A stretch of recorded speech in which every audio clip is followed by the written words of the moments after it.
Welcome everybody to Ballers and Briefs on the Christmas Eve episode. Looks like I'm going to be working this one solo for at least a little bit or most of tonight. I'm not really sure. Phil has got a holiday engagement and Brad's having some technical difficulties right now. So, guess let's just start off with the obvious. We have about 9 games on tomorrow's Christmas Eve slate. We have Colts at the Falcons, Green Bay at Panthers, Cleveland Browns at my Houston Texans, Detroit at Minnesota, Washington at the Jets, Seattle at Tennessee, and then to kick off the afternoon slate, Jacksonville at Tampa, Arizona at Chicago, and pretty much the highest over-under game that we're going to have on the slate tomorrow, Dallas at Miami, the Jimmy Johnson Bowl, if you will.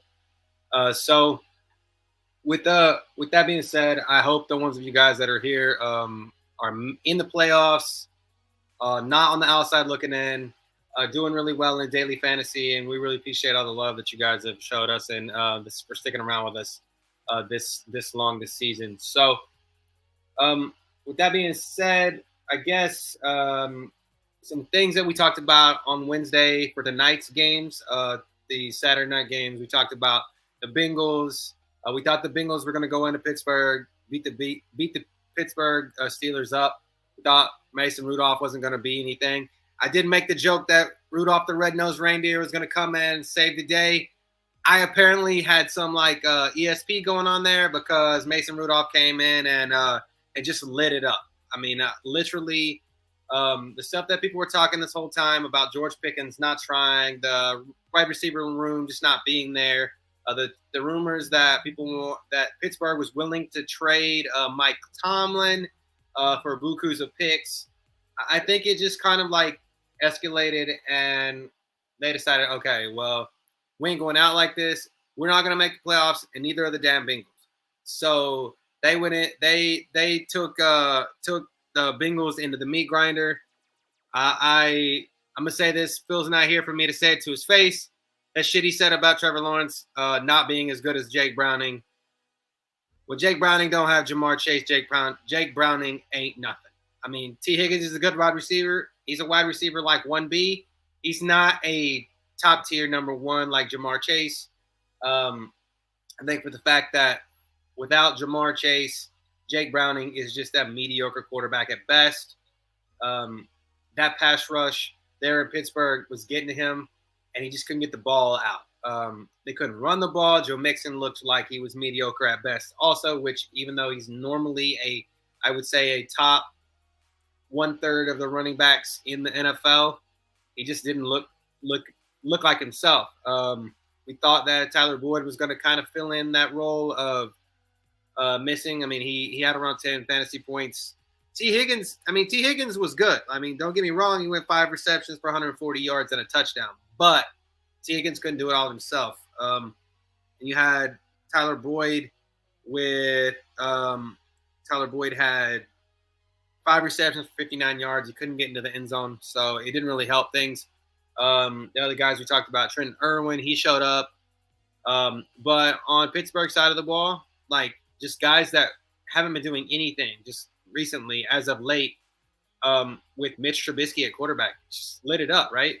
I mean, you had George Pickens getting into the end zone. George Pickens played George Pickens style ball. He made some great sideline catches. I mean, that one catch I believe it was on 3rd down. He came down with the ball on the sideline and made an insane grab. I mean, that was just a super acrobatic catch. I mean, he did really well. He went 4 for 6. 4 for 6, 4 receptions on 6 targets for 195 yards and 2 TDs. I mean, that's 36.5 points. If you play George Pickens this week in fantasy, you're on the right track. I mean, I don't know a whole lot of people that had George Pickens that are in the playoffs right now, but if you did, and you are one of those lower seed teams in a big playoff group, I imagine that you are looking at your opponent is looking down the barrel right now, and it's all because of George Pickens. And then Najee did Najee things. Our man Jaylen Warren did Jaylen Warren things. Jaylen Warren, he just went 8 attempts for 24 yards, and I believe he had 5 receptions for 30 yards. So Pittsburgh surprised us. Now they're both plummeted basically out of the playoff picture. I mean, they're both, I think, sub 15% making the playoffs is what I saw earlier. So I think this was Pittsburgh's, we're going to spoil it for Cincinnati. And we're going to just do what Pittsburgh does, get to 500, get Mike Tomlin one more 500 season, and call it a quits, because neither one of them are catching the Browns or Baltimore. And then with what's going on right now in this other game, the Buffalo at the Chargers. I don't know what happens. It's like come out East. I guess the coaching change. We've had this whole coaching change carousel thing that's happened this season is we're getting coaches getting fired, and then the next week players come out and play for the new guy, right? They play for the new guy. They play better ball. I mean, Easton Stick is running the ball. He's getting the ball. He's got a touchdown so far. We've seen the emergence of a guy that I didn't like this week, Gabe Davis. So Gabe Davis is coming back for the Bills.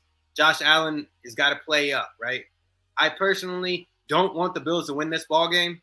I don't want the Bills to win this ball game because being a Texans fan, I don't want to meet them in the playoffs. I don't want them to be in the playoffs, so I need them to lose. But it's starting to, as the second half is progressing, second quarter is progressing. We're getting into the end of the first half. The Bills are picking up steam, and we're getting there. So, with that being said, I see a couple people hanging around, coming in and out. So I guess we can move. I'll just move directly into tomorrow's games. The first game that's on the slate that I'm looking at right now is the Colts at the Falcons. It's a 44.5 over under. The Falcons are favored by 3, I guess maybe because it's in Atlanta. And the Colts are going to be without their number one pass catcher and Michael Pittman. They did rule him out earlier with the concussion. So the main injuries to look for in that game, like I said, on the Colts side of the ball, they are going to be without their center, Jack Anderson. Zach Moss is questionable with a forearm injury. They are going to be without Michael Pittman, obviously. Their tackle, Braden Smith, is out. So I think that's what they're seeing, why Atlanta's favored by 3. Actually, Zach Moss has been ruled out also. So there's your extra 3 points. So this is probably I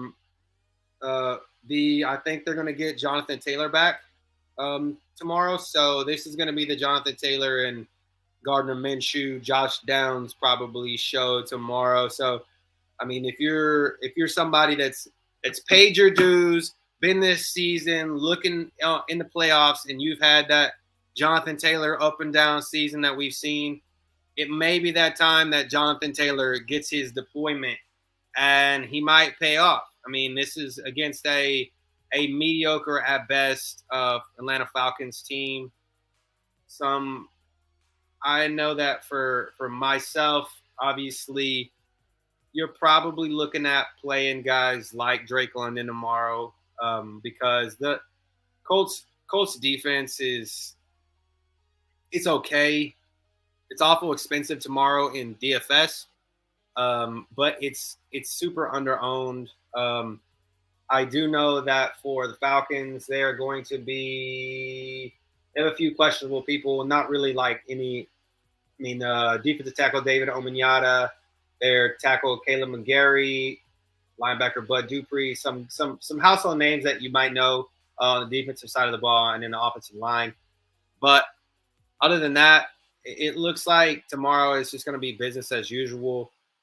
The only significant information I have on this game is the Falcons are going back to Taylor Heineke tomorrow. They're done with I think the Desmond Ridder experience one more time.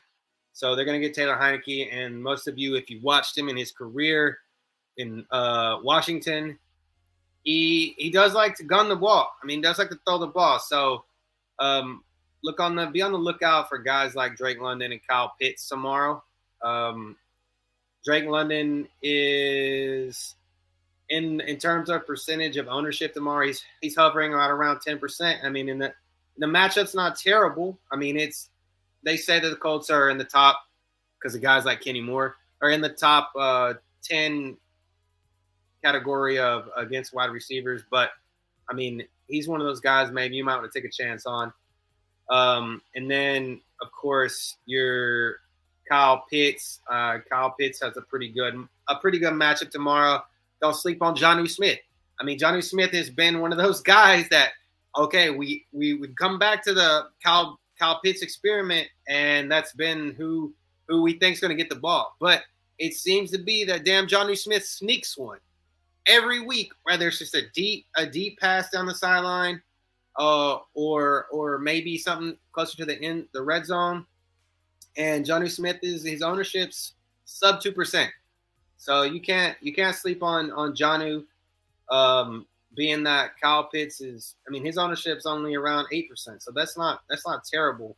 That's more than guys like Sam Laporta, but significantly less than Cleveland's favorite pass catcher in David Njoku. So I do know that's probably one of those games that it's like I said, it's a middle tier type game. I personally think the Colts win tomorrow. I mean, 3 points. I definitely think they cover a 3-point spread. I personally don't want them to win. Again, being as a Texans fan, I don't want them to win AFC South. We're in a 3-way tie with the Jags and the Colts. But I just don't see the Falcons. I don't see it. Falcons are pretty much dog shit, like in my personal opinion. Nobody wants to win that NFC South. And, I mean, you got guys like – you got Bijan there, and Bijan is got a hell of a matchup tomorrow. The Colts are terrible against the run. So I think this is setting up for a Bijan. But he's like 13% owned, which is – I mean, I guess that's 1, 2, 3, 4, 5, 6, 7, 8th running back on the list. He's going to get his chances, and I think maybe being that Taylor Heineke's there, this is going to be the Taylor Heineke dump-off show. So, I mean, you might want to get some exposure in to Bijan tomorrow because of the matchup that they have against the Colts, and the Colts tend to have problems with the running back because they shed a lot of their linebackers, and they that's just how they are. So I feel like this is going to be one of those games that either Taylor Heineke's going to have to play up to the level of what the Colts have been playing like, or get the ball to Bijan quite a bit. But with it being, like I said, 44.5 over under, and the Falcons favored by 3, I think the Colts win. Like literally the Colts. Oh, there's Brad. What's up, Brad? Sorry, I'm just like sitting there talking to the screen, so I'm like in the zone here. But it's all good, man. I saw you freestyling in the booth. I had to let you keep doing your thing. Yeah. It's all good. No, I was loving it. No, I saw that you were hitting up that Colts matchup. Yes. So the Colts and Falcons, the spread, like I said, is a 3-point spread to the Falcons. And I was just in my head was trying to think of why. And I just looked at the reason. The only reason I could come up with my head was maybe just because the handful of significant playmakers on the side of the ball for the Colts being out tomorrow. They're not going to be without Michael Pittman. They're going to be without Zach Moss, but they are getting Jonathan Taylor back. They're going to be without their one of their starting tackles and their starting center. So I guess that's the reason why. But I would agree with that. I would think that it would be because of those. I Michael think more Pittman's worth so 3 just points. Michael Pittman than anything else. Just not that match. His chemistry with Minshew over this season has been really strong, and has produced a good deal of points for them, and just sort of helped them to have that deep ball, that deep threat option as well to keep the defenses sort of guessing as far as for that and keep them from loading up the box against that strong running game. So I could see then with what the Falcons are doing on the other side, there being that chance that they can run the ball, kind of keep it a close game, but within a field goal. But I actually do like Indianapolis here.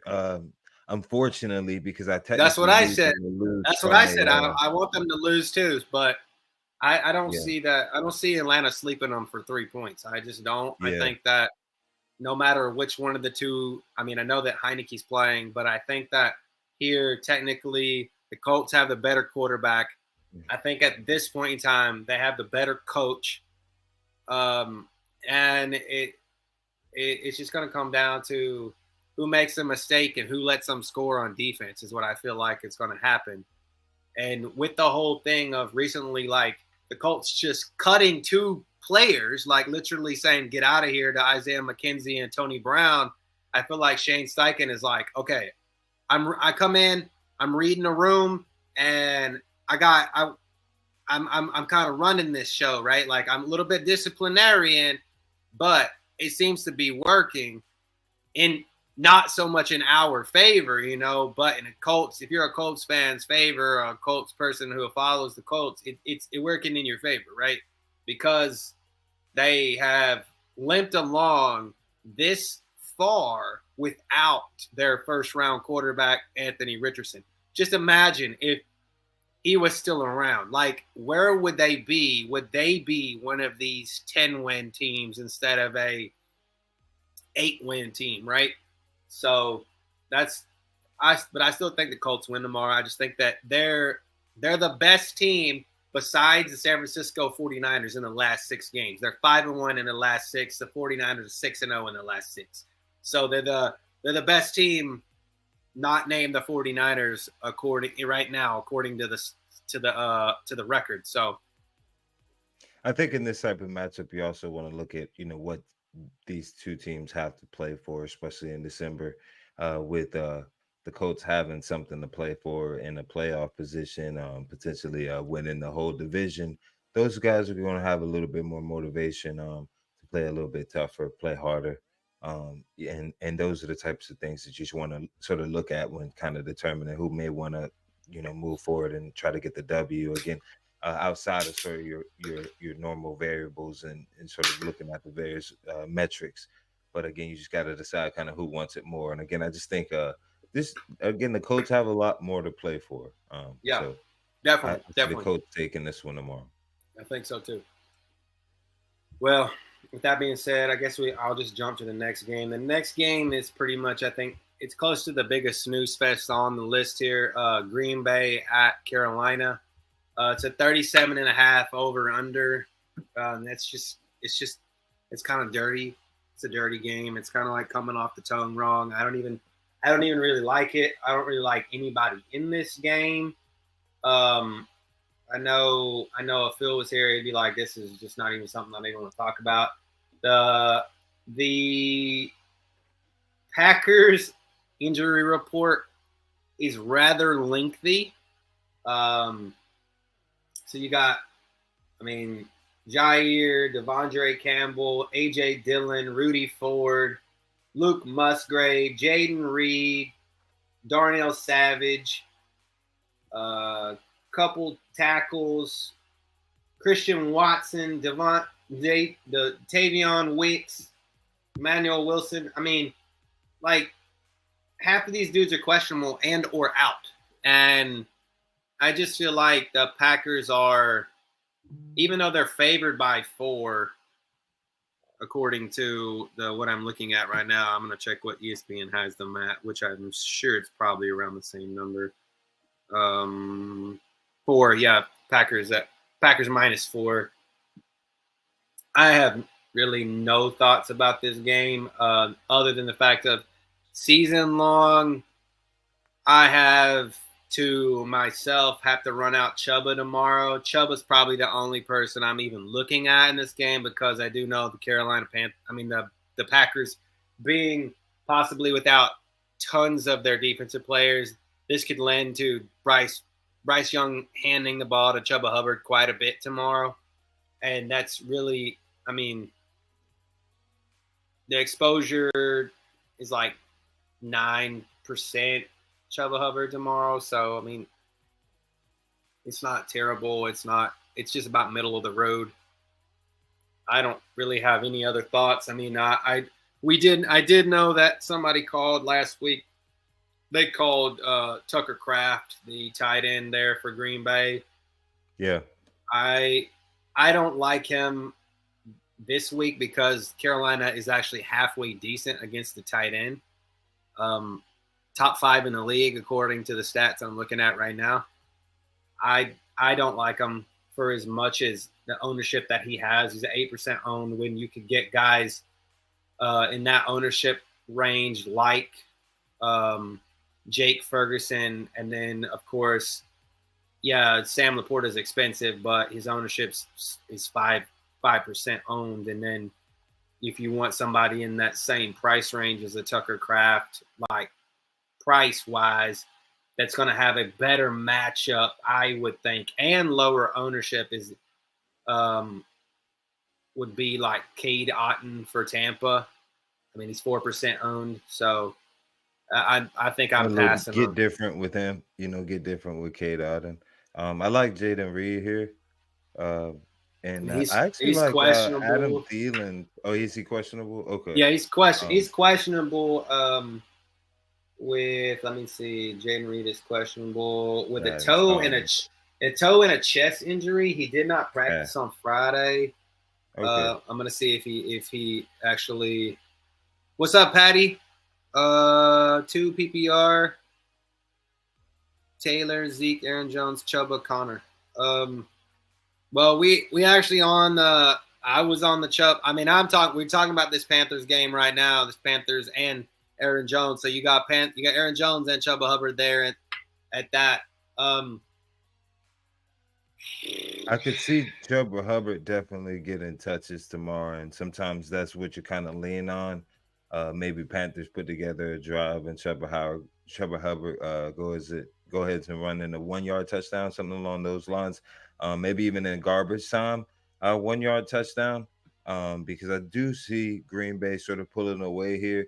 It definitely lends to Aaron Jones if he does play. Aaron Jones matchup as well, just because of that Carolina defense has given up points in the past. So we know that if anything, it's going to be a shootout. I could see Aaron Jones here. I don't like Zeke. I believe they're going against the Eagles tomorrow. On Monday. They're on No, Monday. It's on Monday. Yeah. Yeah. Excuse me.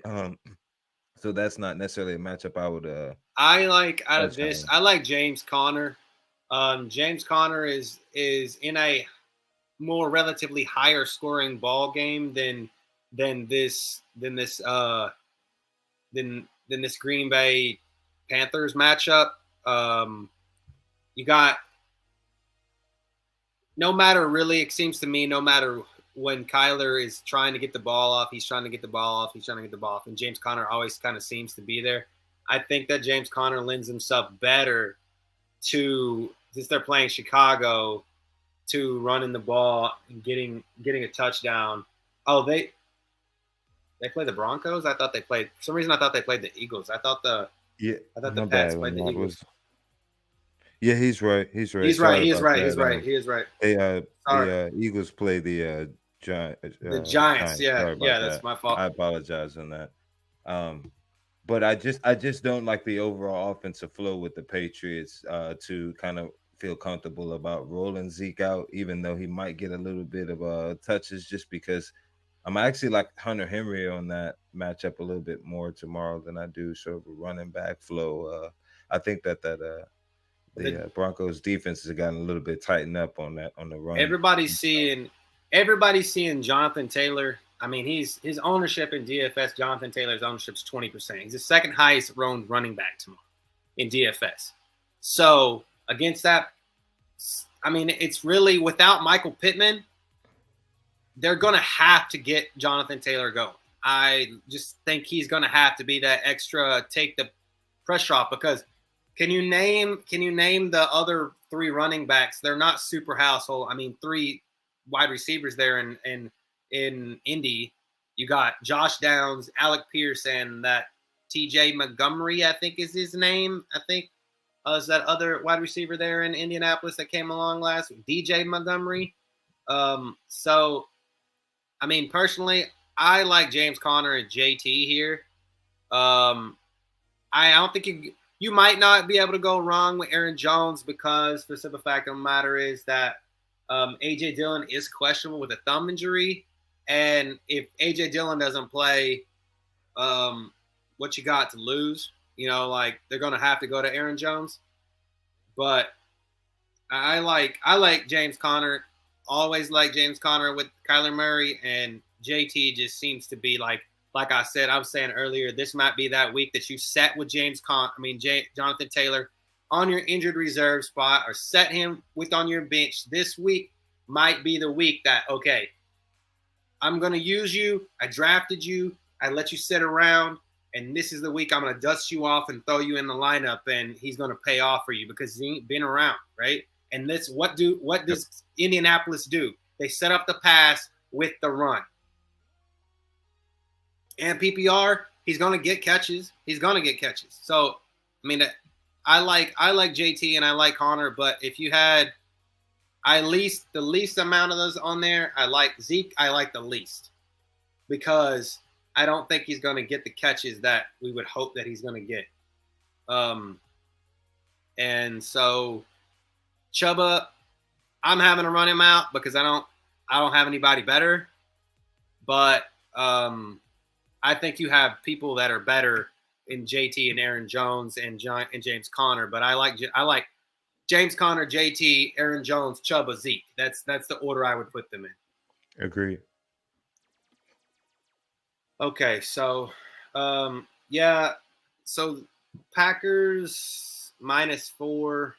I don't know. I know you said that I see Packers taking that tomorrow against that Carolina team, and again, it's just sort of a matter of what those motivations are at the end of the end of it all, and those motivations lie a little bit more with what the Packers are doing tomorrow, and their push towards potentially being even in the playoff hunt. So I can tell you that. Thank you, Patty, for showing some love. Yeah, bro. It. Thanks. Give us a like and a share and a subscribe, bro. We appreciate that. Should I start Wilson or Minshew? Just to make sure, is it Zach Wilson? Zach's out. So it's Zach's out. I think they're starting. They're going back to Trevor. Or excuse me, Russell Wilson. Russ. I'm thinking it's probably Russ. Yeah, it's got to be. Yes, it's Russ. I actually liked Russ a little bit tomorrow. It's a little bit of a gamble because the numbers maybe not there, but the matchup is a little friendly, if I'm not mistaken. Yeah, Russ. It's either Russ or Minshew. So I know how that feels. I know how that feels a lot. I was thinking I might have to run out Gardner Minshew or what's his name, the new quarterback for Nick Mullins for the Vikings because of Trevor Lawrence. But luckily, Trevor Lawrence traveled with the team, so he might be no snow. I like Russ. I mean, I think Russ has been cooking, and the Broncos are in a playoff position here. Yeah. And they have. This one's a toss-up, though. This one's a toss-up because they might end up scoring like sort of the same from a fantasy perspective tomorrow, because I at least see 2 or 3 touchdowns for both quarterbacks. Russ is going against that New England defense, which is basically playing just to get through the rest of the season. And you really like those matchups as far as for fantasy production because you feel like maybe this is that game that Russ might just go off for 3 or 4. He's due for one. That Cortland Sutton relationship is due for at least 2 at some point. So I really like that. But then I do like Minshew's matchup. I see a couple of dump offs to JT, like we were just talking about earlier. And that might lead to a touchdown to there. So I don't know. I think the Man, this game. is a I tough think the one a little game bit. lends. I think the game probably lends better to maybe Russ for the simple fact of the matter is Minshew. We have not seen Minshew without Pittman, right? Sure. Pittman has been on the field every time that Minshew's been out there, and that scares me off of him. That's my personal opinion. That scares me off of him because we have not seen him with just this bag of B's and C's out here. So we have not seen him, and Russ is going to have his full strength of weaponry, right? We know he has, like you just said, that Cortland Sutton connection, and we have seen him get the ball to Judy. We've seen him get the ball to Adam Troutman, the tight end. We've seen him dump off to Samaje Perine. We've seen him hand the ball up to Javonte. I just think it lends better to a Russell Wilson, even the possibility of Russell Wilson getting loose. And this Patriots defense, I think the Patriots defense just kind of gave it up a little bit. I mean, without guys like Matthew Judon, that I just don't see them doing it. And then it's tomorrow. It's tomorrow, right? That game's tomorrow. Yeah, Sunday night. It's a prime time. We always talk about these prime time games playing weird and really different. I could see this game being that it's a low, I believe, a lower over under also. 35 and a half. It's going to be 37 at game time. I could see this playing opposite of what we think it's going to play, and that Denver comes out and that Denver shows out, right? No problem, Matt. And so we love when guys are live, right? We love when people come in and chat with us. We love the questions. Thank you. Just give us a like and a subscribe. But yeah, man, I like Russ here. I personally like Russ. If I have Russ, I think I would take my chance on him. Is there any way that you can stack? You have a stack, you have a Cortland Sutton or a Jerry Judy, or do you have if you have somebody from Indianapolis that maybe sways your matchup a little bit better, right? So if you have somebody on one of those teams, that might make your decision a little bit better, right? Like say if you had a Josh Downs for a handcuff for a Michael Pittman and you need to run him out, right? Then you might need to run out Minshew. But if you have Cortland Sutton, hell yeah, I'm running out Russell Wilson. I have no thoughts about that. No other thoughts. If you have any Broncos players, I am running out Russell Wilson. But that would make my decision easier. But in this case, I think Russ is probably set up a little bit better. And I feel like Russ always tends to play a little bit better in prime time. And I feel like Sean Payton is going to put him in that way to that position to excel tomorrow. So agreed. I like Russ. Now, Brad, you may think something different, but I think I agree 100% with your take. Just kind of weighing the two there. It just feels like there's a better pathway. Unless you have some other stack options out there, there's a better pathway with Russell in comparison to Minshew tomorrow.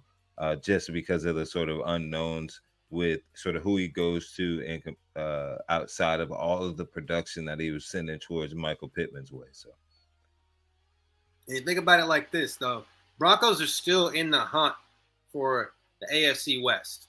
Yep. Still in the hunt for the AFC West. All it takes is the Chiefs to lose one game and them to win tomorrow because they have the tiebreaker over the Chiefs as it stands right now. So think about that. Okay. So back to the Green Bay Panthers game. I think Green Bay wins tomorrow. 4 points. I like 4 points. Third game. Like Green Bay. Yep. Yeah. Third game we got on tap. near and dear to my own heart. Cleveland at Houston. Merry Christmas, Matt. Merry Christmas, bro. Near and dear to my own heart.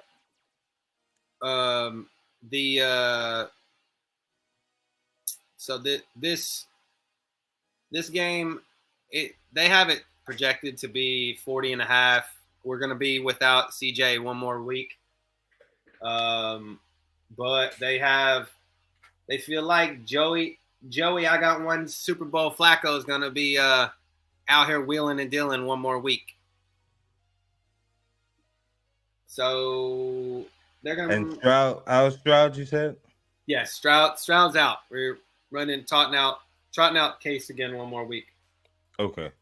So we're going to be without Will Anderson tomorrow, which hurts our best pass rusher. We're going to be without our starting linebacker Blake Cashman. Malik Collins is questionable. Nico Collins is questionable. Denzel Perryman is questionable. CJ is going to be out. Laramie Tunsil is questionable. Jimmy Ward's questionable. John Mechie III is questionable. I mean, we're beat up, dude. Like, we're beat up, and this is a winner. Everyone is in the NFL now. It's pretty much a win or go home kind of deal for us. And it's really nobody on the Browns that's really that they're losing that they can't live without, right? Juan Thornhill is probably the best player on their team that they're going to be without tomorrow, and then the guard Joe Bitonio, he's questionable with a back and a knee injury. So, but they got this game scored really low. They think that we're going to probably be one of the second or the third lowest team total. They have us for the third lowest team total tomorrow, when we were one of the teams that were with CJ top 5 team totals every week, right? So, I don't know, man. A lot of people like Joe Flacco. I mean, he is the 7th highest owned quarterback in DFS tomorrow. It's only 5%, but they say that his matchup is pretty good, which to me is kind of crazy, being that Derek Stingley has been picking off everything that comes to his side of the ball, and he's the second highest corner in Pro Bowl voting right now. So I actually see them attacking more so from the running game, getting that running game going tomorrow for Cleveland. With the injuries, it just matches up more in that direction. That's what I would want to attack, so more so than actually from the passing game.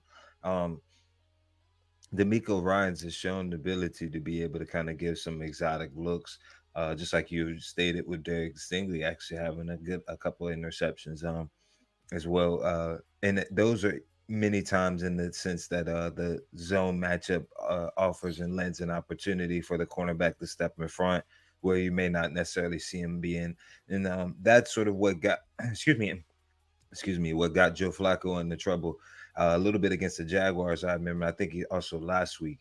That's when you get him in, you can catch him sort of off guard a little bit. So maybe seeing a bigger game from Njoku on the Cleveland side, but second highest on tight end. See them. Yeah, I could see a bigger game there than more so from what I see coming from Joe Flacco, even though there are some injuries on the Houston side.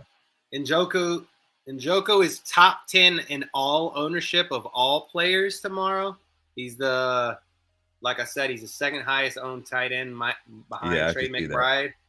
Somebody else that's super high. Everybody's going back to the Devin Singletary well tomorrow. He's like 17% owned, I think, because that just seems to be what we're doing. Do you see that? Do you see that tomorrow?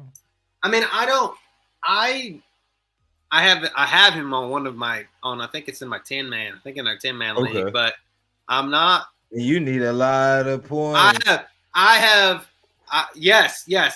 Thank you, my wife. Thank you very much. I have Cleveland's defense. So I'm like, I don't want to go negative against myself, right? So But Woo. the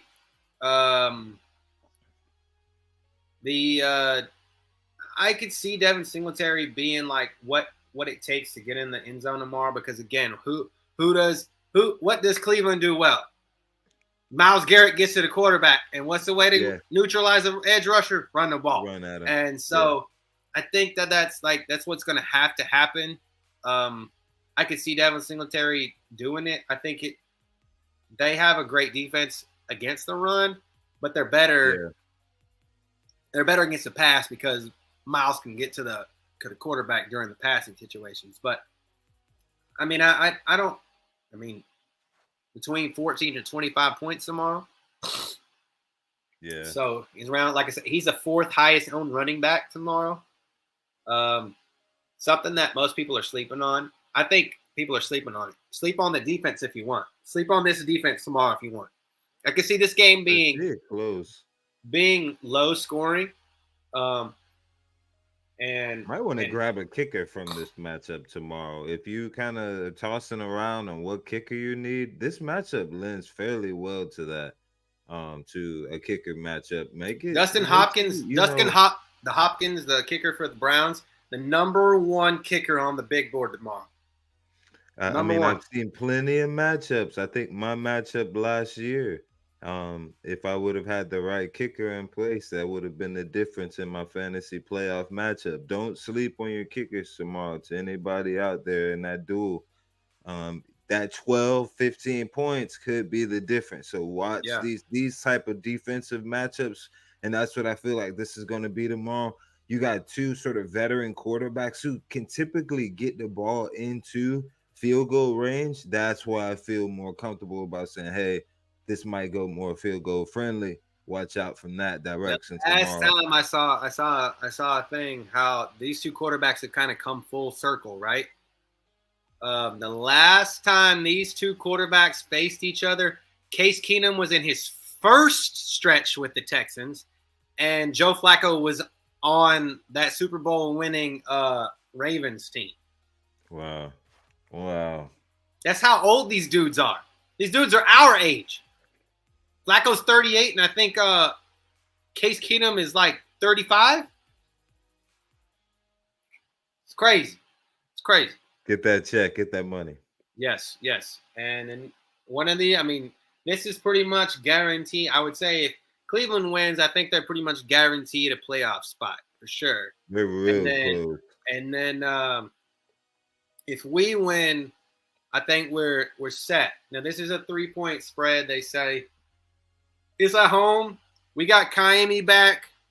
I think Kaimi is had we had him in those couple weeks where we lost on some fluke-ass field goal type shit, when I give all Matt Andola credit in the world, but he ain't it, man. And so I think I hope we win. I'm gonna just be a homer and say that we win. It's in Houston. I think the city will go nuts, and then we get to bring CJ back next week, hopefully, because they're saying that some people are asking, is it done? Is the season over? So I think he comes back. I think he comes back next week. So what are they saying on Was it like a grade, like a high grade? It's pretty. You don't even remember type concussion. I haven't heard that he didn't remember things. Okay. Like I heard about Michael Pittman not remember getting hit. Like he said, I don't remember getting hit, but I think the fact that he's a quarterback, and they're going to be a little more protective with quarterbacks than they are going to be skills position players with concussions. I just feel like the Tua effect, right? That's the Tua effect. I got you. And so I feel like, okay, well, he's a franchise quarterback, right? Like we're in the franchise quarterback position here, and we don't want to. We can scheme it, right? Like nobody expected us to be this good anyway, right? So what the hell is the worst that could happen besides him getting hurt? So let's not get him hurt, and let's just go and see what we can do.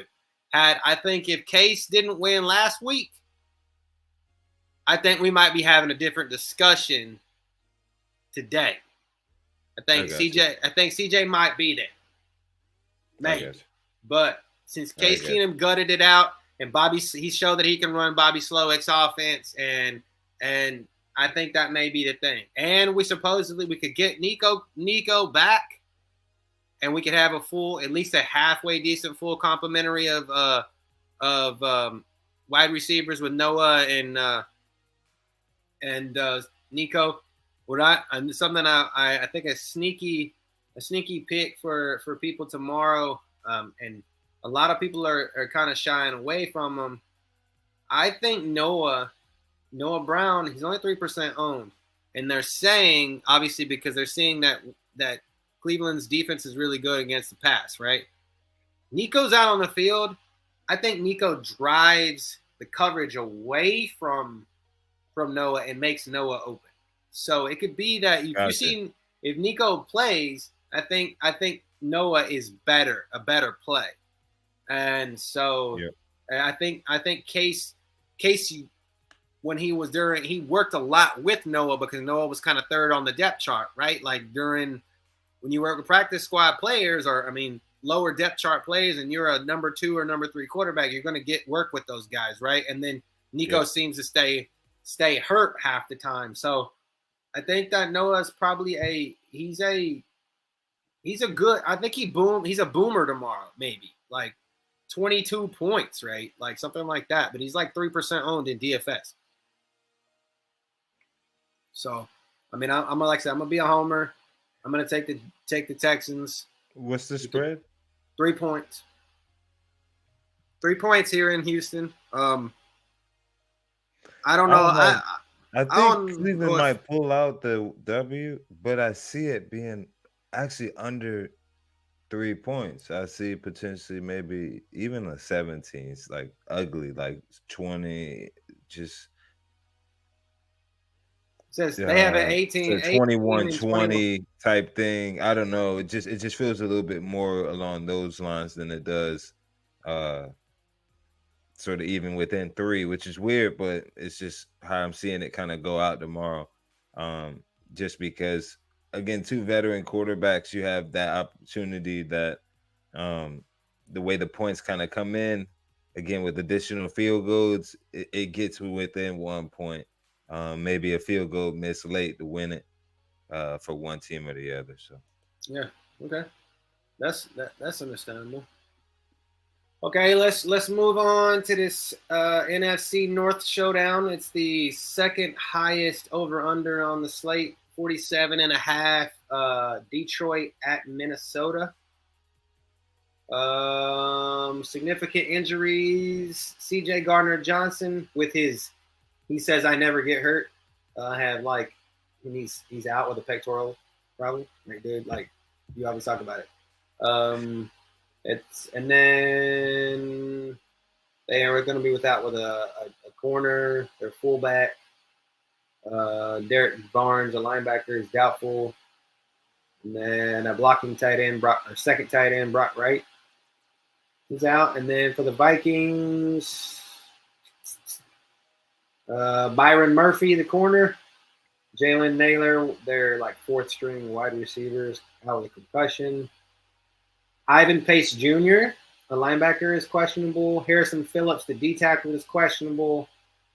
And then I believe he's a right tackle. Brian O'Neill is questionable with an ankle.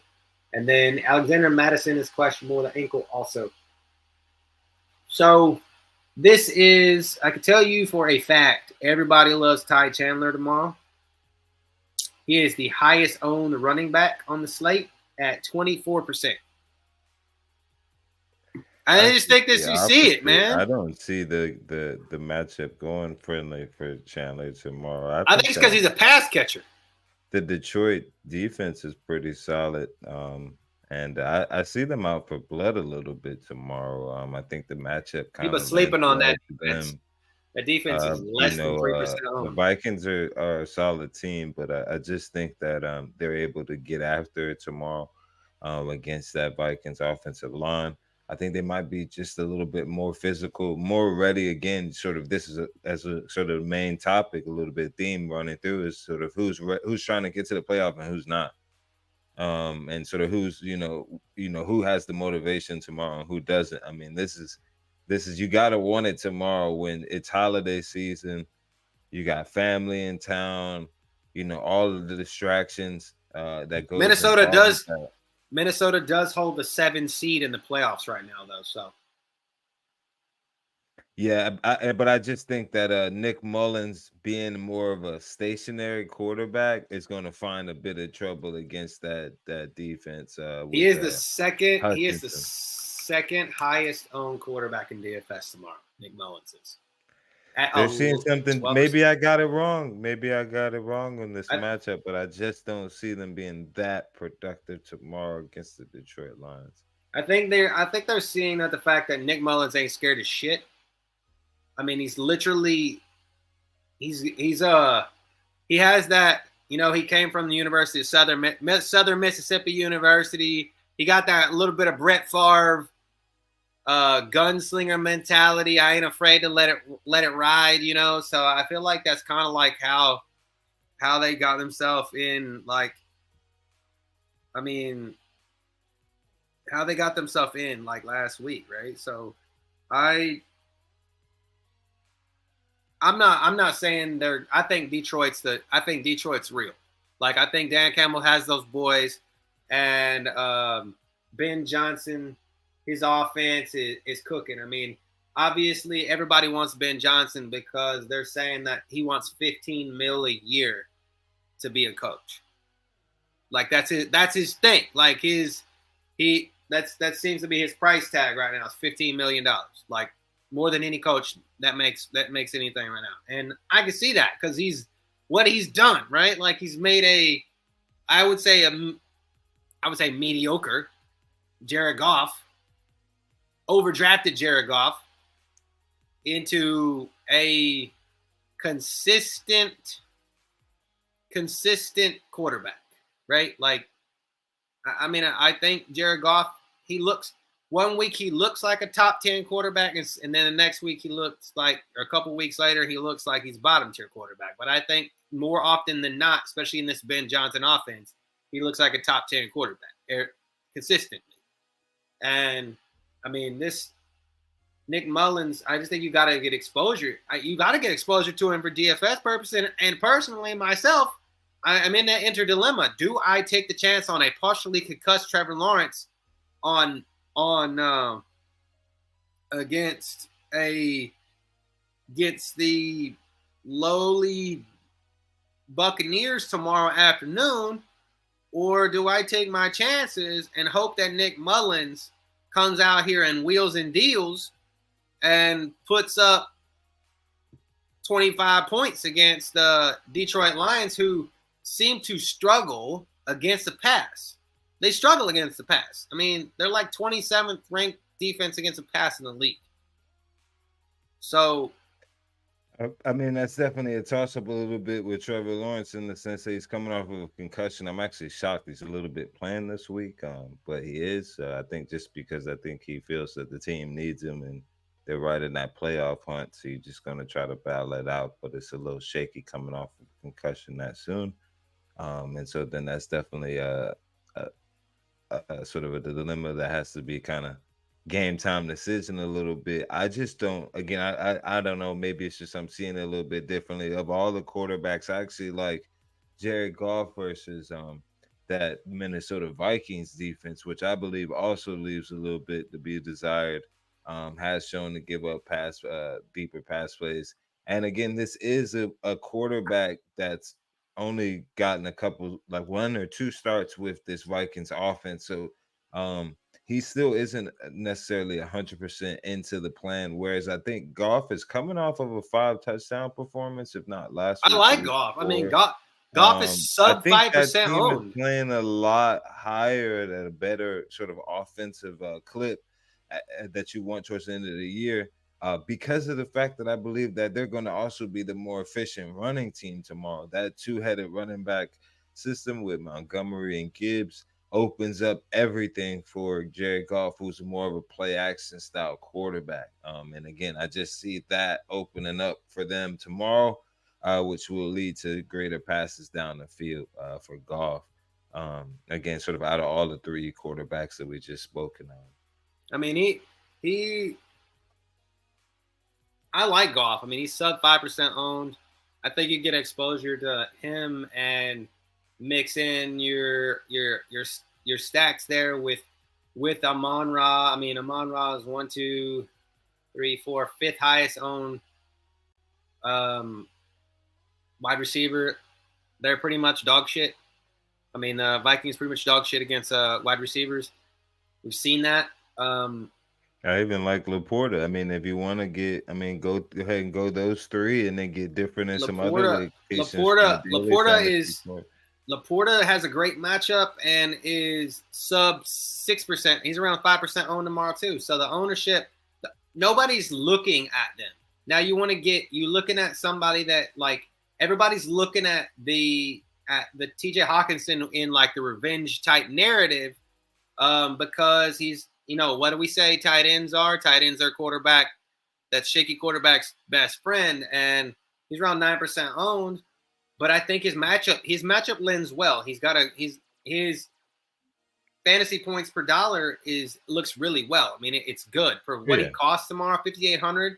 I mean, he's the most expensive tight end. No, second most expensive. Sam Laporta being the most expensive. So, I mean, I think if I have to pick between the two, it would be like a Jared Goff stack with a Amon-Ra, and you're going to bring it back with a TJ, or somebody. I mean, you get Jetta. Jetta's got a great matchup too, Jay Jetta. And I feel like Nick Mullins is going to try to get him the ball, and they're going to try to scheme him up. Yep. But the thing about it is, the ownership, after what we saw with Jay Jetta on the field last week, and then him going off the field, and then Jordan Addison is there. Jordan Addison is sub 5% owned. Okay, he's $6,000. I'm going, if I'm having to bring it back, or if you're going to double stack it and you want to stack it with double stack it in the favor of Nick Mullins, you stack it with Nick Mullins. You stack it with Nick Mullins. You stack a Jordan Addison and a TJ Hawkinson, and then you run it back with Amon-Ra, or maybe you run the two tight end. You run a TJ and a Sam Laporta, because those are, and because they're not super chalk. Like, those dudes are not super chalk tomorrow. So I mean, of course, in season long, it's probably one of those weeks where you have to start Laporta, you have to start TJ, you have to start Jay Jetta. You made that first pick for the ones of us that have the Jamar Chases of the world, and you had the people that have Tyreek Hill, who Tyreek Hill let him down last week. Jamar Chase let me down last week. Probably gonna let me down this week, even though I didn't have him on the field. Jay Jetta, you get your Jay Jetta number 1 overall pick back. You got to play him. And then you got to play your Amon-Ra St. Brown. He's your probably my number 1 now, right? Without Jamar Chase, Amon-Ra is every bit worth the second pick that I made on him.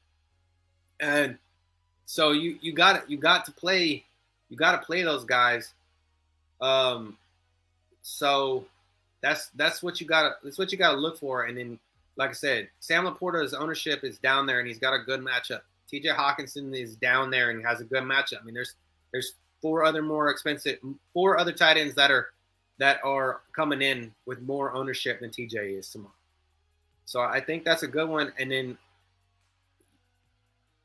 I think it might be Ty Chandler is possibly, I don't know if he's chalk that you should fade, like Phil would say, being that he's 24% owned. I think you run him out in cash for sure, because of his ownership. But I think that that's possible. And then you want to get some exposure to other wide receivers on the board, like in this game, to like the Jameson Williams. Jameson Williams is a good one. Of course, we always poke the Josh Reynolds in the world because Josh Reynolds is sub 1% owned. I mean, he's always one of those that suffers. KJ Osborne, sub 1% owned.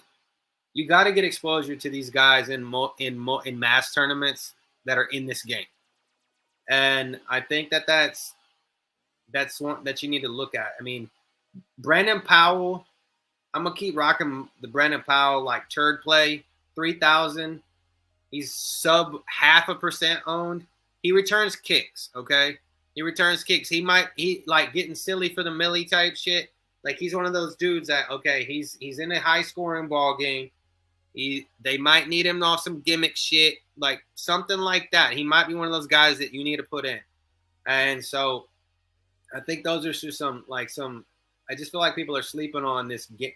Like even though the game is a higher scoring game, there's players that should be higher ownership that are not. Like I said, KJ, Josh Reynolds, Jameson Williams, and I guess Jordan Addison, sub 5% owned. He's got to be. You got to play him. Like you have to. I think in DFS he's got to be somebody that you play. Like if you run a stack tomorrow, like I said, a Nick Mullins stack, or even if you ran a Jared Goff stack with like Sam Laporta and Amon-Ra, you bring it back with a Jordan Addison, or you bring it back with TJ.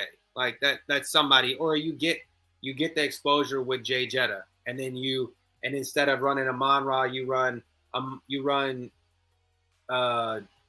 Laporta and Josh Reynolds, and bring it back with Jay Jetta, somebody like that. So that's just my thoughts on the matter, because I don't feel like I don't really trust either one of these defenses because they're both susceptible to the pass, and I feel like that's what's going to have to happen this game. And then running backs, I think that they're halfway. Both of them are halfway decent against the run. Like both of these teams are halfway decent against the run. It's according to the stats I'm looking at. Lions are number 1 against the run, or against a running back, and the Vikings are number 10. So I think if you have to get exposure to one of these like running backs, the two-headed backfield there in Detroit, it may be Jahmyr Gibbs, just for the fact of the matter he's the dump-off pass-catching slot type back that they run him everywhere. So it's probably him over David Montgomery. So, but that's just my thought. And then with the spread being 3 points to the Lions, -3 to the Lions, I think the Lions win in Minnesota. I don't think I think Nick Mullins wheels and deals and runs and guns, but they ain't beating. I don't think they're beating the Lions. Yeah, I think the Lions have enough weapons on the offensive side just to keep them guessing, keep them off balance on the Vikings defense off balance enough to get the win. I mean, it's going to be tight just because it's a divisional matchup. That those matchups are always a little funky. But I just think that that offensive scheme is doing just enough to keep. And they play twice in the next 3 weeks, so they play this. Yeah. This is divisional. I mean, technically, if the Lions dropped all 3 and the Vikings won all 3, the Vikings could flip and take the NFC North. So this is going to have to be a game where they actually play. This ain't giving up, right? Even though it's a 7-win team and a 10-win team, this shit could flop. And they take each other's playoff position. So I think the Lions don't let off the gas pedal. It's indoors, so I don't have no qualms about Jared Goff, that outside shit. I always think that Jared Goff kind of plays like crap outside. So I think the Lions win, and I think it's covered. The 3 points is covered. The next game is the biggest snooze fest on the list. Washington Commandos at the New York Jets. We will not see Aaron Rodgers as much as we all wanted to see Aaron Rodgers. I wanted to see Aaron Rodgers, but I guess we're not going to see Aaron Rodgers this season because the Jets are dog shit, and they're out of the playoffs. That's what he said. I'm not playing because you're in the playoffs. So Injuries that are significant. I don't really have a lot to say about this game. I am telling you all to play the Jets defense. Play the Jets defense. That's really the best piece of advice I can give you from this game. I think the Jets defense are a team that you need to play because they're just that good. The even though that their record doesn't say that. No Brian Robinson for the Commanders. They don't have their starting tackle, their starting center. And then for the Jets, of course, they are turning no Aaron Rodgers, no Zach Wilson, so they're turning to Trevor Siemian. Trevor Siemian is starting for them tomorrow. So, and Jordan Whitehead, the safety, is questionable. Dwayne Brown is questionable. So I think this is going to be a low-scoring ball game, and that's why everybody's looking at Breece Hall as the third highest owned running back. I think that's about all you can get exposure to in this game. I don't even think he's not chalk that I'm eating. I mean, I may be wrong, but he's chalk. He's super chalk. But because Trevor Siemian is going to have to hand the ball off. Yeah, I like the only sort of position I like for the Redskins tomorrow. I do like Antonio Gibson. I know he didn't necessarily come through fully last week, but I just think again that production sometimes lends to uh, points eventually with those amount of touches that he's going to see. He's going to have to get the ball because And he should get a couple more catches out of the backfield. The Jets defense sometimes is a little bit susceptible to fantasy running backs from a fantasy perspective. The 28th ranked against running backs. So that's where I would say sort of kind of a fantasy sort of projection that you can attack the Jets defense. But then as far as for you were saying, Cody, is about playing the Jets defense, you could potentially get away with doing that as well. Second highest owned defense still work out because of the fact that outside of sort of giving up additional maybe rushing yards and sort of a pretty good fantasy game for a running back, it doesn't necessarily mean that they're going to win the game entirely. I just don't see enough points being scored by the Commanders to do that. But besides that, you want to play your chalkier options, of course, from a season long. But again, defensive play here. If you're looking for one, run this matchup is definitely something key. Yeah, the Jets defense. I mean, the second highest owned defense tomorrow. They will get to Sam Howell. Sam Howell takes sacks like it's his other job. I mean, he likes to take sacks, and he has a tendency to throw a duck or two every game because he's just a wing it, you know. Yep. And so I don't think that. I thought that Bieniemy's offense was going to put them in the best position to win. That ain't it, man.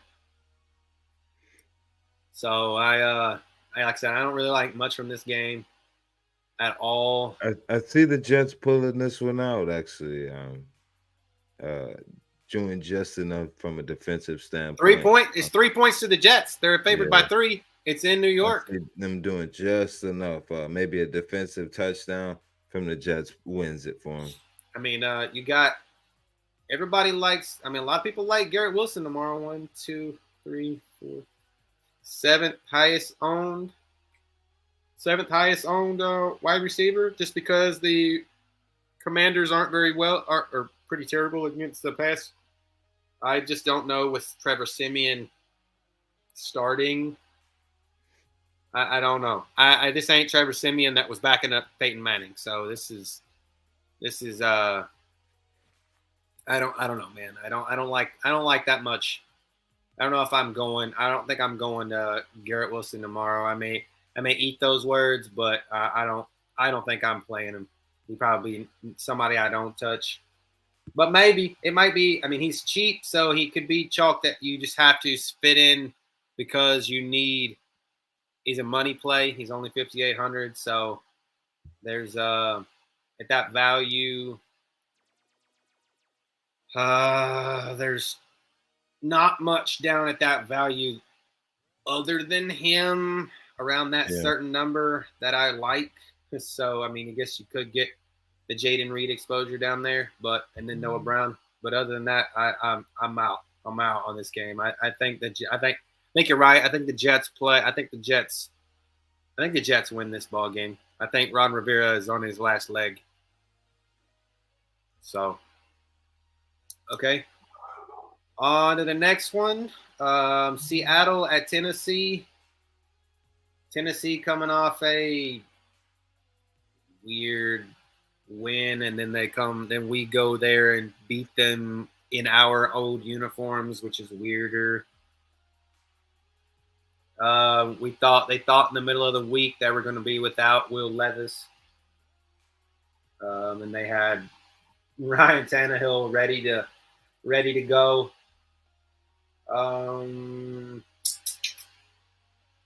Seahawks will be without Jamal Adams. They will be without Frank Clark. Could possibly be without one corner. Trey Brown be without their center. Evan Brown. Kenny Walker III is questionable. I haven't seen if he's actually going to play because I was looking at that earlier. Because the person I play in our 12-man has him, and he is questionable. He said he will play, but he's still questionable. And then for the Titans, they will be without Sean Murphy-Bunting, Caleb Fairley, the other corner, couple linebackers, safety Armani Hooker, defensive end, Kyle Phillips, Jeffrey Simmons, Kayvon Wallace. Oh, my God. So, if that tells you anything, this game could be all Seahawks. I feel like it's a 3-point spread to the Seahawks, but I feel like this should be higher. I think the Seahawks win. They just got back. They just come off that good win against Philly with Drew Lock. I think Geno's going to start. Geno's pissed. I think I heard that he was upset that they let Drew Lock play, and he got the start and he didn't. So I think Geno comes out here and dots people against this. I like Tennessee tomorrow actually. Again, unfortunately, I don't want to feel that way because I need them to lose against Seattle for the Jaguars to have a better placement for playoffs. Um I just think that matchup lends to a Derrick Henry style game, man. He's kind of due for a big time game, sort of 150 yards and 10%2 touchdowns. And I just ownership. I think mean, that it just lends to that. Will Levis is going to kind of want to get that ground game going, and I do also like Hopkins tomorrow versus the Seattle defense, even though he second might get highest Witherspoon. own. But I just like him even against a Witherspoon because he's a technician at what Questionable. he does. Witherspoon is questionable Oh, with a he hip is injury. okay. So then With I the like hip. him even more. With the Okay, hip. so I like that even more a little bit for Hopkins, and I just think that those two veterans tomorrow may be able to. And this is this type of year, or should me type of the time of the year that Tennessee likes to be in because they just like to run the ball, get real physical, play tough nose defense, variable ball. And sometimes a lot of teams are sort of at the end of the year and they don't want to get into that type of physical matchup. So again, I like Tennessee tomorrow here, sneaky, close, but I think they might pull this one out. I mean, I think maybe. I mean, this game's not super high, 41.5, but it may be Tyler Lockett. Maybe chalk you might need to eat tomorrow, because he's 15% owned. I am at a loss for words. I mean, DK is 7% owned. I'm still at a loss that Jackson Smith and Jigba is only 5% owned after what he did last week to the Eagles. Yeah, but he only had 4 targets. I think that's where people are getting a little bit nervous on. If I'm getting exposure to a wide receiver out of this game, I am not paying up $6,700 for DK Metcalf. I am only paying $4,500 for Jackson Smith and Jigba and hoping for the best. I just I think can see that this is becoming to the point now where, I mean, you got Tyler Lockett at 5,600. That's one reason why he's so over owned. And then you have DK at 6,700. And then, like I said, JSN down here at, what I just say, he's at 4,500, and he's only 5% owned. I think that's who you have to get exposure to. I mean, I'm not saying full fade DK, but I think that all three of them are going to have a great matchup with no corner out there.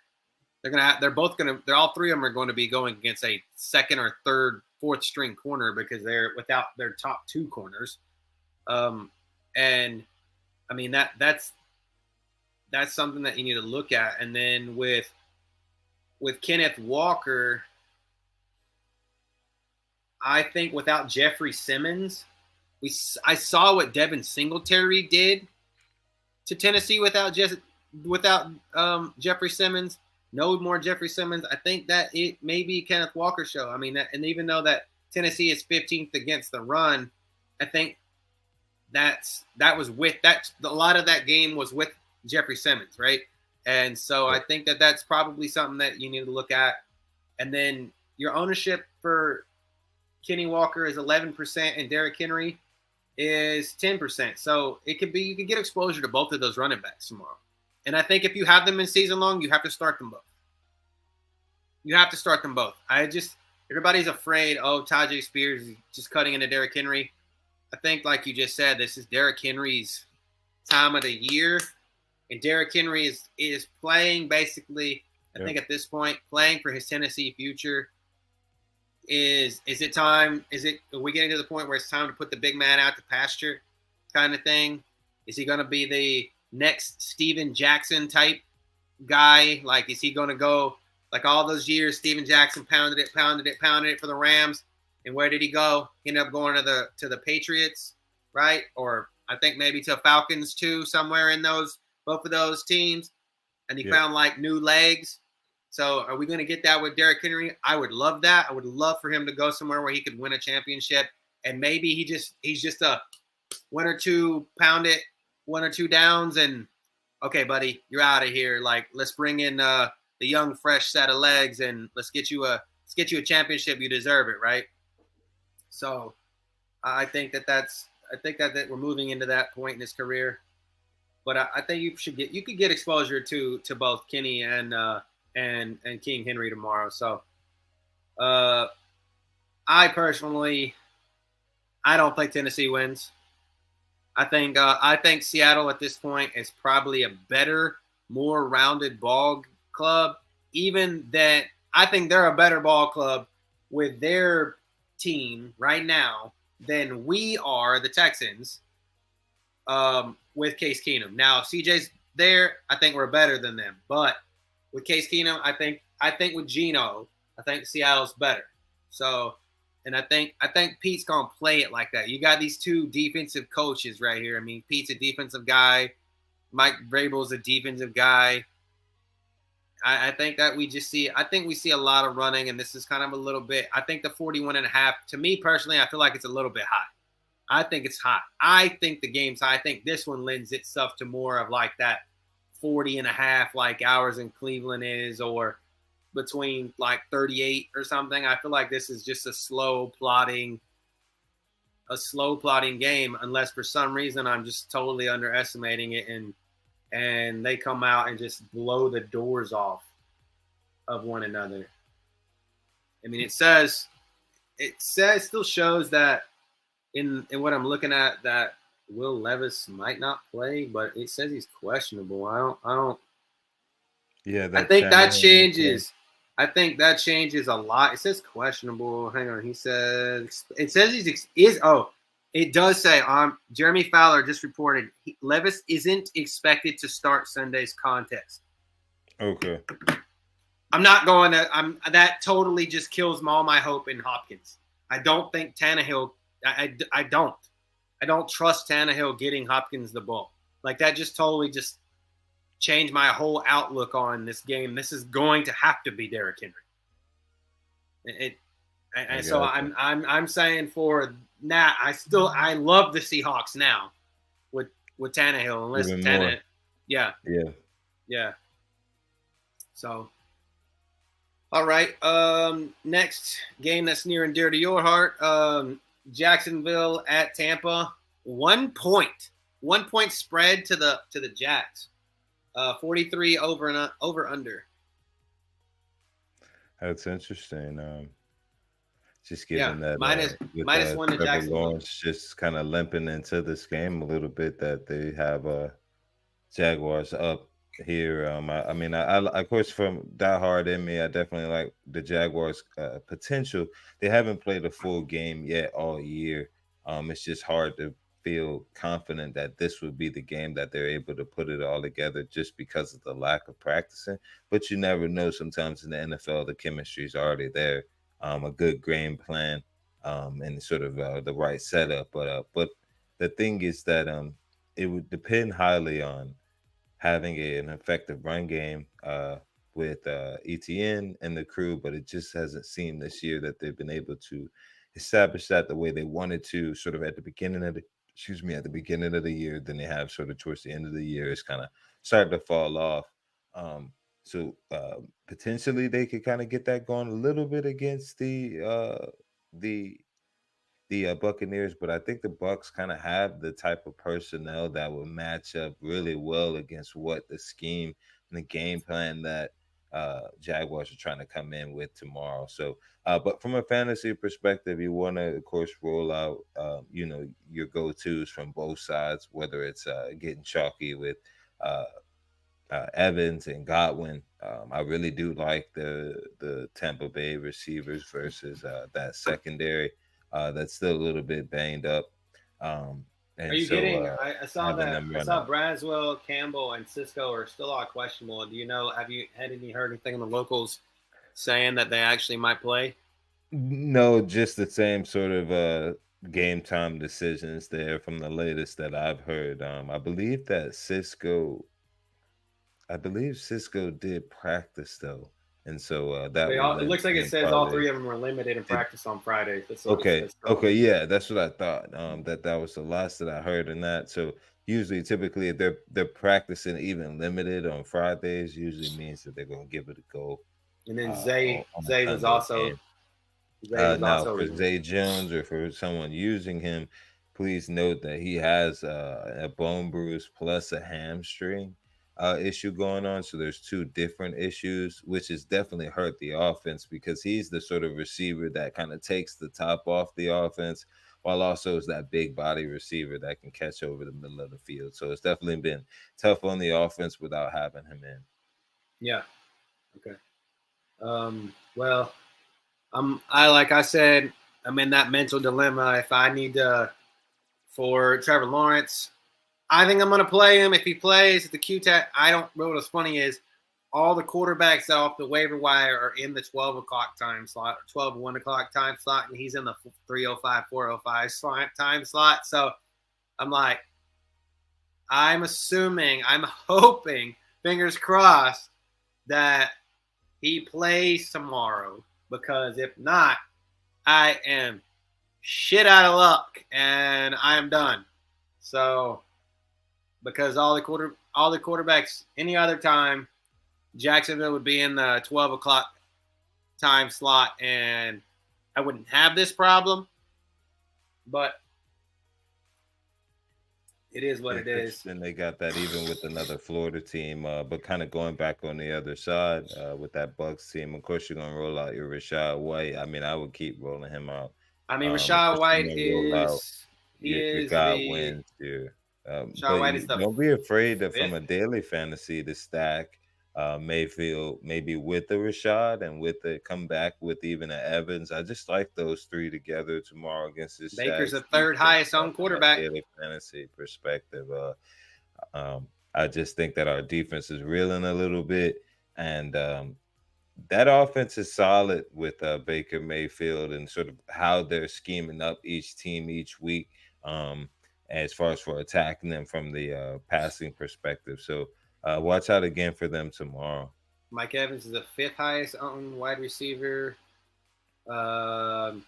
Then you slip down here into the 8% ownership with Chris Godwin. I slept on him last week, and what did he do? He came out and showed his ass. So it might be somebody you want to get exposure to. I mean, this is not a super high score fest game. At least it's what it's not looking at. But everybody loves them some Baker Mayfield. Everybody all of a sudden loves them some Mike Evans. Like I was saying earlier, there's a little bit. I love Evan Ingram here. I think Evan Ingram lends well to. I think either if Trevor plays, I really love Evan Ingram. I even think if Beathard plays, I still think I like Evan Ingram just for the simple fact of the matter. He needs to get the ball to somebody, and I think that Evan Ingram is probably somebody he's going to get the ball to. The ownership is up there on Calvin Ridley. He's 13% owned. The Bucs aren't really good against the wide receiver. I think I'm tempering my expectations on him. I need to personally temper my expectations on him because I'm playing against him in a 12-man tomorrow. So I hope that he doesn't do worth the damn. But I need ETN and Ingram, and I'm going against Ridley. So I need ETN to do well. He's 11% owned, but his matchup, Tampa Bay, is actually pretty decent against the run.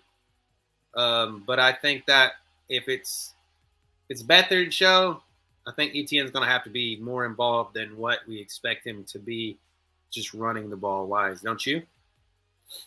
Yeah, I in order to get the W, you're gonna have a little bit of mixture of both, but it's just hard to really kind of feel good about stating sort of the offensive ability to really move the ball effectively down after sort of drive after drive. It's just been a little hit or miss a little bit, but if they can get it figured out from the running side, it's been tough, I think, having a rookie right tackle. It's just as far as for getting that run game going. It just seems like there's a little piece missing. I'm not saying it's the right tackle himself, but it's just that right side where you normally want to run the ball just hasn't been as friendly as it should be. So I'm hoping again, though, tomorrow they might be able to figure it out. Maybe playing at 4 o'clock will be able to be better suited for them to kind of get going a little bit faster straight out of the blocks. So many times they're kind of playing from behind. That never lends well as far as for trying to get the run game going either sometimes. So we'll see what happens tomorrow. But I like the Jaguars close, of course, the diehard in me. But again, don't be afraid from a fantasy perspective to go with those Tampa Bay players. I think there's definitely production there.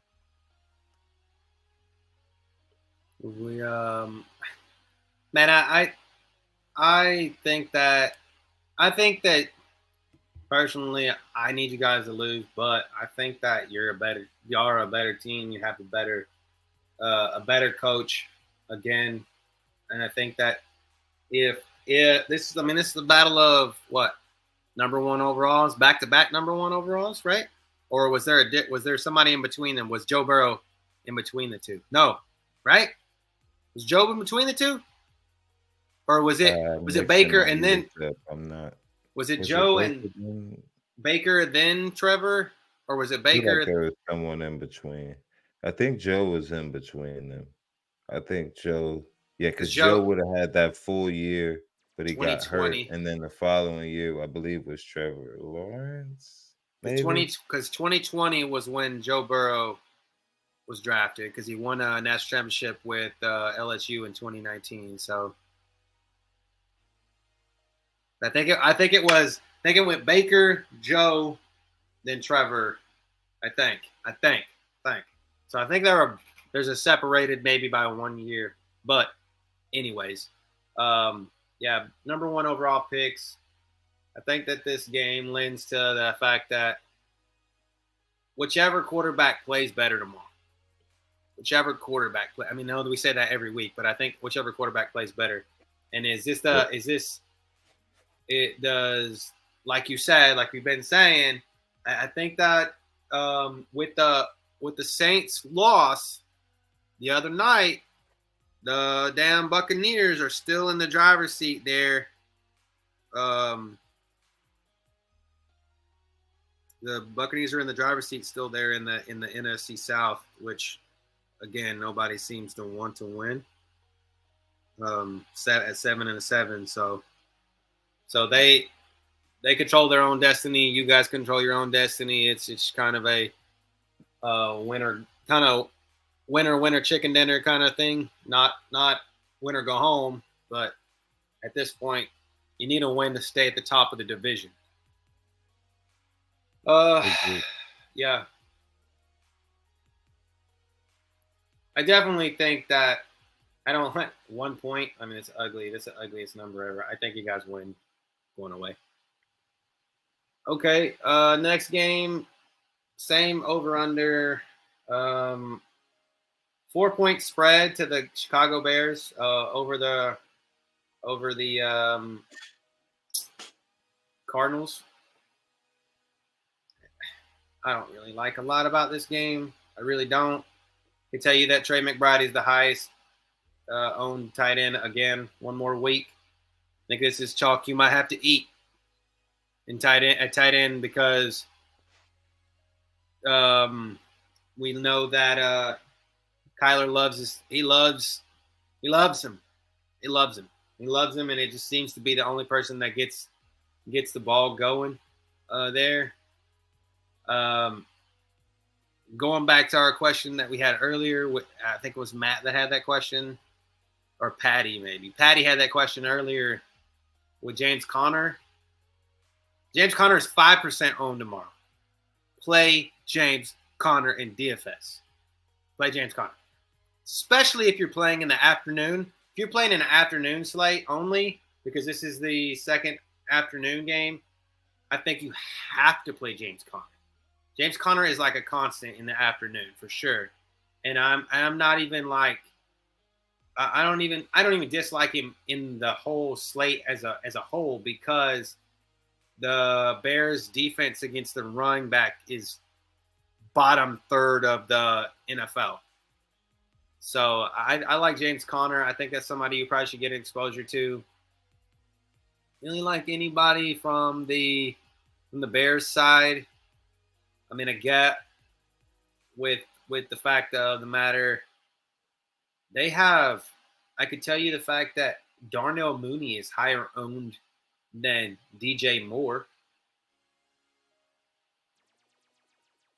That's crazy. I mean, it's only 2% difference, but I guess you're in season long. DJ Moore's you probably have to play him. I'm having to play him in place of Michael Pittman. So, yeah, I actually like Justin Fields sort of from the Bears tomorrow. I know that the highest last owned quarterback haven't been. Yeah, I think his ability to scramble, definitely a friendlier matchup against that Arizona defense. They definitely kind of vying for a top pick. So you definitely want to kind of check out those matchups as far as for increases in fantasy production.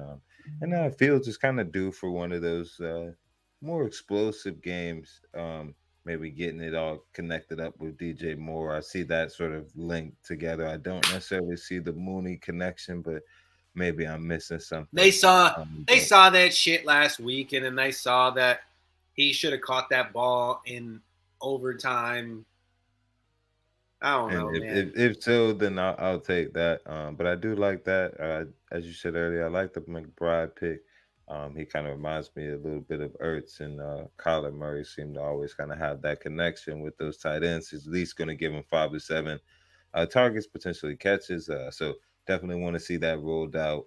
But don't be afraid also of going no Marquise Brown, no Hollywood Brown for the Cardinals. Yeah. And they're going to be without 2 corners. A safety's questionable. A linebacker's questionable. Greg Dortch is also questionable. Hang on. So let me see if Greg Dortch has been ruled out since this injury report because NFL.com does not update their shit when they should. He practiced on Friday, so he's probably going to go. So with that being said, that makes me like Trey McBride even more. With no Hollywood Brown, that makes me like him Agreed. even more. Just stay with I your chalkier picks, and can't go wrong there tomorrow for those matchups. I mean it and then you're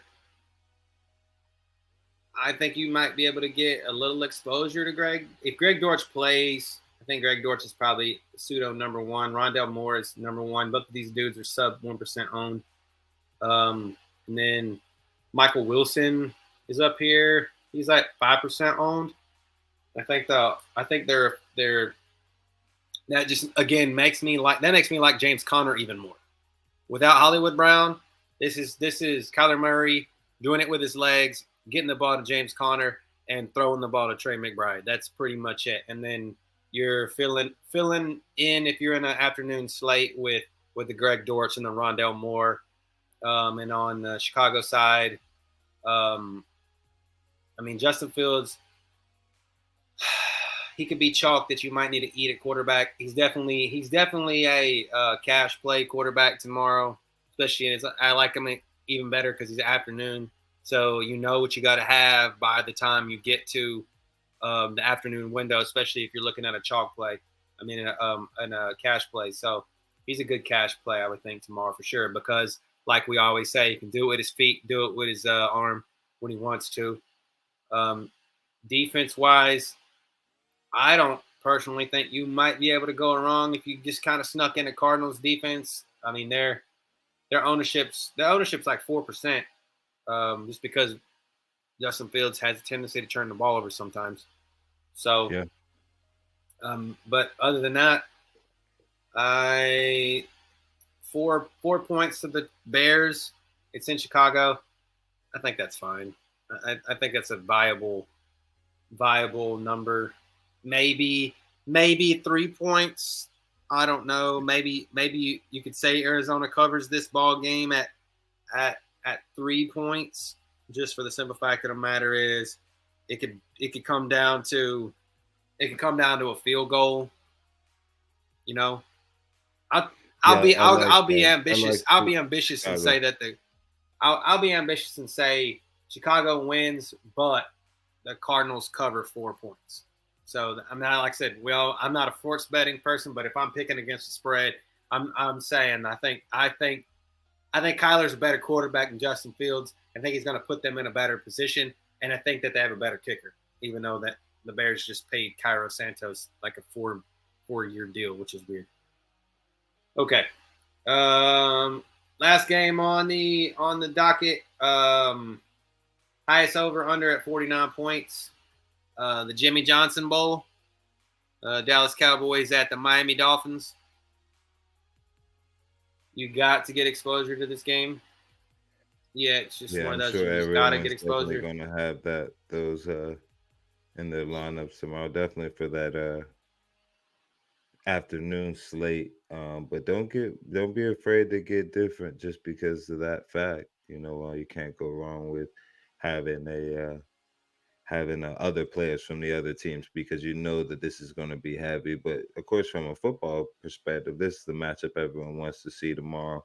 Definitely a great football matchup. We kind of want to see what these two teams do in this matchup because I want to kind of see how that sort of finesse style running game of the Dolphins kind of matches up against the Cowboys. Actually, I have for my stardom of the week is in this game. Actually, I'm gonna go over here in Mostert. Not necessarily sort of I like up it. in the air. He is sort of in a two running back system, but he is really close to actually making history organizationally from a touchdown perspective. I believe he already passed Mark Clayton last week. And I think that they're going to try to scheme him up tomorrow. Also, he's had, I believe, his last 4 games, double digit fantasy points, 3 touchdowns, I believe, in the last 4 games as well. He could do it in either the catching or the running. And so that's why I want him against this matchup where I believe in order to truly win against or be effective against the Cowboys is you have to have that running back, kind of like what James Cook was able to do against them last week. You have to have that. If you don't have an effective running game, a more finesse style runner, a speedy back that can pull away, I think it's a lot more difficult because then they could just key in on the pass game, and that's when you see the Blands getting the touchdowns. So my first and only pick this week that I feel really good about is Raheem Mostert. Go ahead and make history tomorrow, Raheem. I mean, he's tied with Christian McCaffrey for the most touchdowns this season. So that writes itself, right? So, Yeah. And we know that shows that a good running back works well in this system, whether it's Kyle Shanahan calling the plays, Mike McDaniel calling the plays. So, I mean, if you got somebody that's good at what they do, it works, right? And so some injuries that are of note here. The Cowboys will be without Jonathan Hankins, their defensive tackle. Malik Hooker, the safety, is questionable. Zach Martin, all world, all God guard, is questionable with a thigh. Tyron Smith is doubtful with a back problem. And another one of their tackles, Matt Walzetsko, is questionable with the shoulder. He was a full go in practice. So there you go. There's that lens to, okay, Tony Pollard, you're going to have a rough day, and Dak Prescott, you're going to have an even rougher day. And then on the Dolphins side of the ball, he's not questionable anymore, but Devon Achane was limited in practice on Friday. So that gives me all the thoughts I need to know that I love the Keele stardom of the week, Raheem Mostert. And I think even with the fact of Achane hanging around, I think Achane is out there, but he's not Raheem Mostert. And I feel like that Mike McDaniels is like, okay, I got you for what I got you for, but I got Raheem Mostert, right? So I'm like going to put him in the next. And maybe it's just riding the hot hand, and Raheem Mostert has the hot hand, but I feel like that he's putting himself in the best position to score, and when he does, he scores. So they are going to be with Reek is still questionable with an ankle. Javon Holland, one of their safeties, is questionable. Xavier Howard, their corner, is questionable. Robert Hunt, their starting guard, is out with a hamstring. Their starting tackle, Austin Jackson, is questionable. Their rookie corner, Cam Smith, is he his second year? Anyways, he's questionable. And Emmanuel Ogbah, the defensive end, is questionable. But I think you have to get exposure to these guys. You have to play them. Dak is awfully high for my liking after the fact of what we saw Buffalo do to them last week. And I think that with 6%, I guess it's not too high, but I think Miami shows out here. I think Miami shows out. I think that they're like, okay, well, we just saw what Buffalo did to them. Can we do the same thing? When, by the way, Buffalo is over here getting beat by the freaking Chargers right now. For all those people that want to know. But, I don't – was that a fluke thing? Maybe. Was it not a fluke thing? Maybe. I don't know. But I think that you got to get exposure to the Miami players. Tua is only 5% owned. I think you can run a safe to say that you get some Tua exposure here, and be happy with that. Where I think it's set up.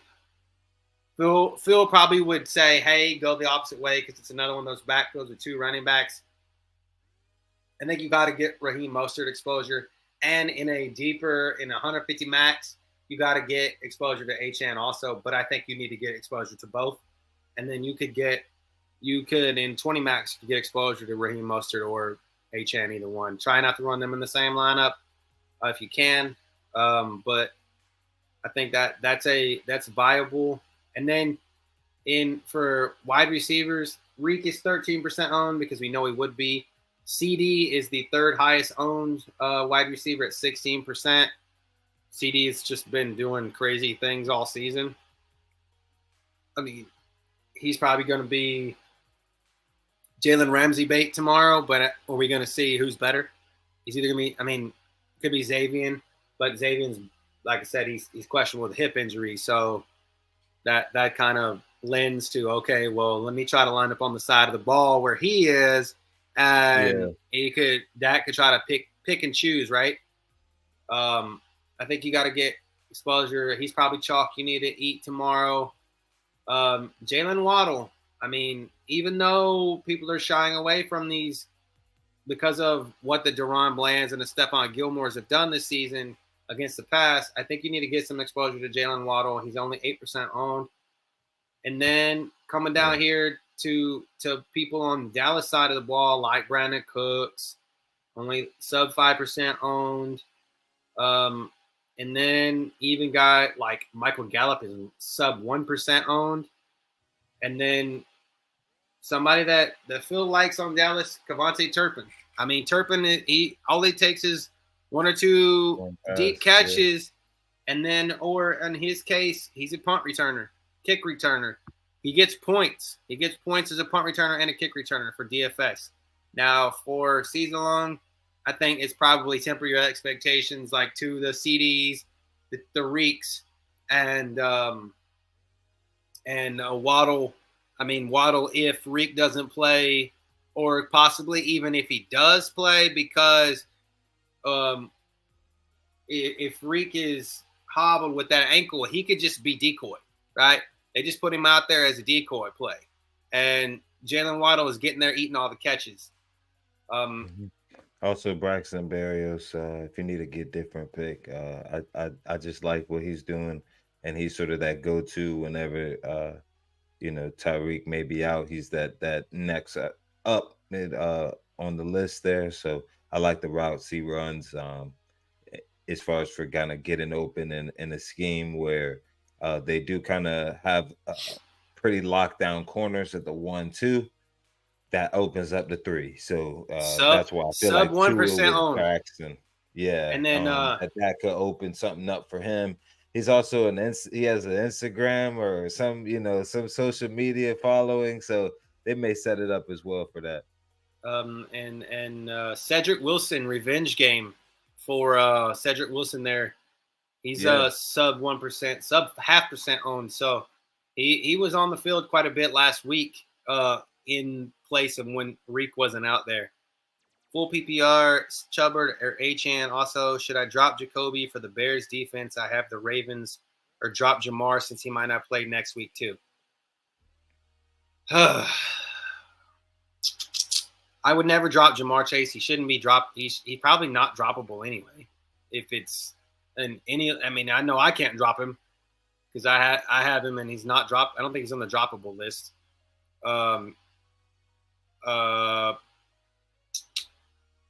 Well, I think personally you probably have to get Achane in here because I think Achane's going to have more opportunity to score, and he's going to have to score more than what Chubb is going to have to score. So if Achane plays, even though in with the fact that Reek is possibly hobbled, and this is a higher scoring ball game, they need to score. They need to put everybody in the end zone. Every person that can catch the ball on the field. You have them right. Oh, shit. That's amazing. Mostert is your RB1. I like Mostert a lot. I'm not in the business of running two running backs from the same team. But this could be a game where you might need to, because we've seen them both go off together in a game this season. That was a 70-point game against the Broncos. But full Chuba. I mean, Chubb is really all that the Panthers have, I guess. Yeah, I mean, Chubb's gonna get touches. He might end up getting a little bit more touches than Devon A-Chain I so wouldn't drop far. Jacoby for the Bears defense, though. He might get a couple catches out of the backfield. Chuba Hubbard, which could potentially add to a better statistical Who's your fantasy output. quarterback?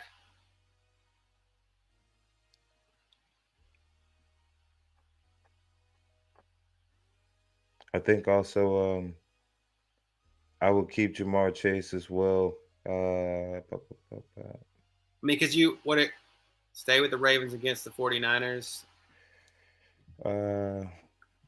I would probably play the Bears defense But you got to drop over. somebody. Justin Fields and Geno on the I see. bench. I would ride out the Ravens defense for next week. It's going to get a little ugly potentially this week, but I would probably store them. I think they still got. I think it got a favorable matchup next week. So I would hold on The to Bears them. defense is the best you can do on the waiver wire. Ooh, let me see something here. I mean, you can't. It wouldn't be bad with the Bears, but I don't know who he would drop. You said Jacoby.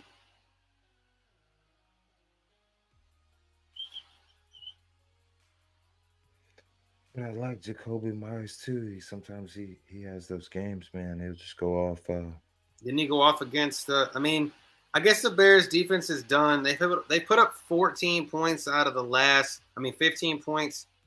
The last 3 games. They put up over 9 in the last 4. I don't want to say that. I don't want to tell you to get the Bears defense and drop Jacoby Myers. That's the best that you could drop. I mean, that's the worst, I guess, on your bench that you could drop is Jacoby, because I would trot the Bears out maybe against Kyler Murray over riding with the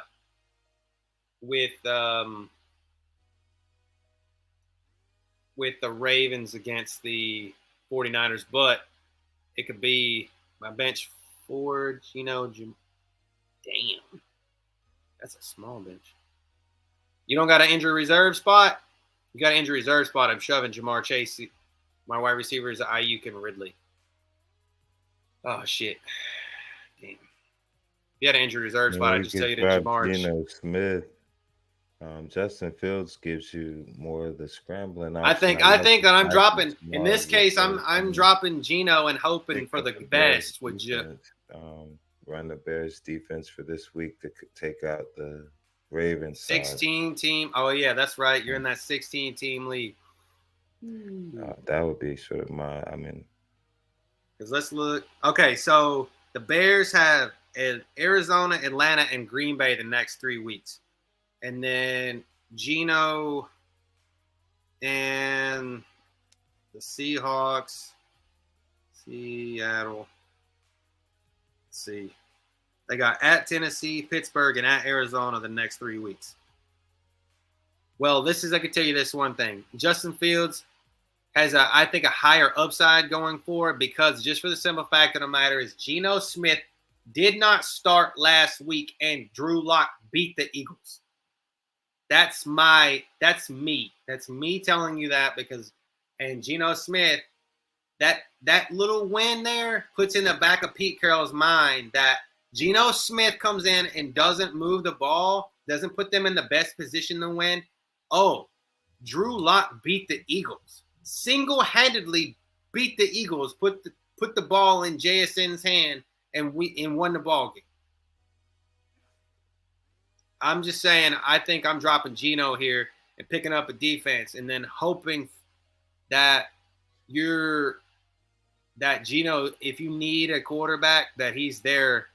Because do you guys have a quarterback limit? Because we have a league where we have a quarterback limit, and we have a league where we don't have a quarterback limit. So if you're limited to 3 quarterbacks or 2 quarterbacks, people out here scooping up quarterbacks left and right, that could be the issue. But my last second drop, Geno for the Bears defense. Yeah, that's what I would do. I would wait until, they're in the 12 o'clock both.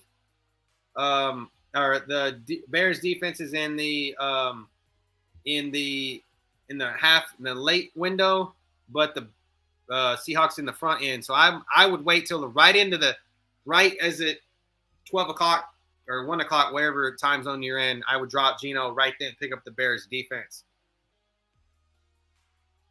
You need help. Ray needs help with his defense. Okay, what you got, Ray? 10. Oh, so you're you're out west. Okay. Vegas. Okay. Yeah. I'm waiting to the last minute and dropping the Geno and picking up the Bears defense because I may eat my damn words, but I feel like that the 49ers are just I feel like they might just roll through the Ravens. Eagles D versus Giants at home on Christmas, or tomorrow play Browns D versus Texans on the road, or Colts D versus the Falcons on the road. Yes, sir, Joker. Appreciate it. Appreciate you coming back, dude. I think you might have given us a like and a subscribe, but if you hadn't, we appreciate the love. Merry Christmas, man. I like the Eagles defense versus Giants. Tommy Cutlets ain't it. They have a little bit of a chip on their shoulder, I believe, with sort of what's been going on the last couple of weeks there, and I just think they can draw up enough of a scheme to keep the Giants sort of at bay. I see them on the opposite side getting up in points, which would then lead to potential opportunities for additional sacks. Um, and I mean, but that Browns defense versus Texans is definitely something that you might have to consider as well. If you can't see, I'm a Texans fan. I'm running the Browns defense out against my own team tomorrow. Sat Eckler in standard. For Godwin, I also sat Deontay. Looks like I made right choice. Sitting Johnson and Reed is still questionable, but Eckler got 88 yards in standard. Not bad. I think Godwin, we were talking about Godwin earlier. Godwin is kind of based a lot of our stuff off of the way it plays. I think Baker tends to play like he favors Godwin. I shit on Godwin last week personally, thinking because I've had Godwin a lot in my life as a fantasy player, and he's always done well for me, but he's always kind of trailed off sometimes, and he always trailed off at the wrong damn time. And I thought he was trailing off last week, and he puts up 30 fantasy points. So I think Godwin might be trending in the right way. And I mean Eckler. I don't feel like Eckler was worth the first round pick this year that I thought he should have. That everybody went with. So.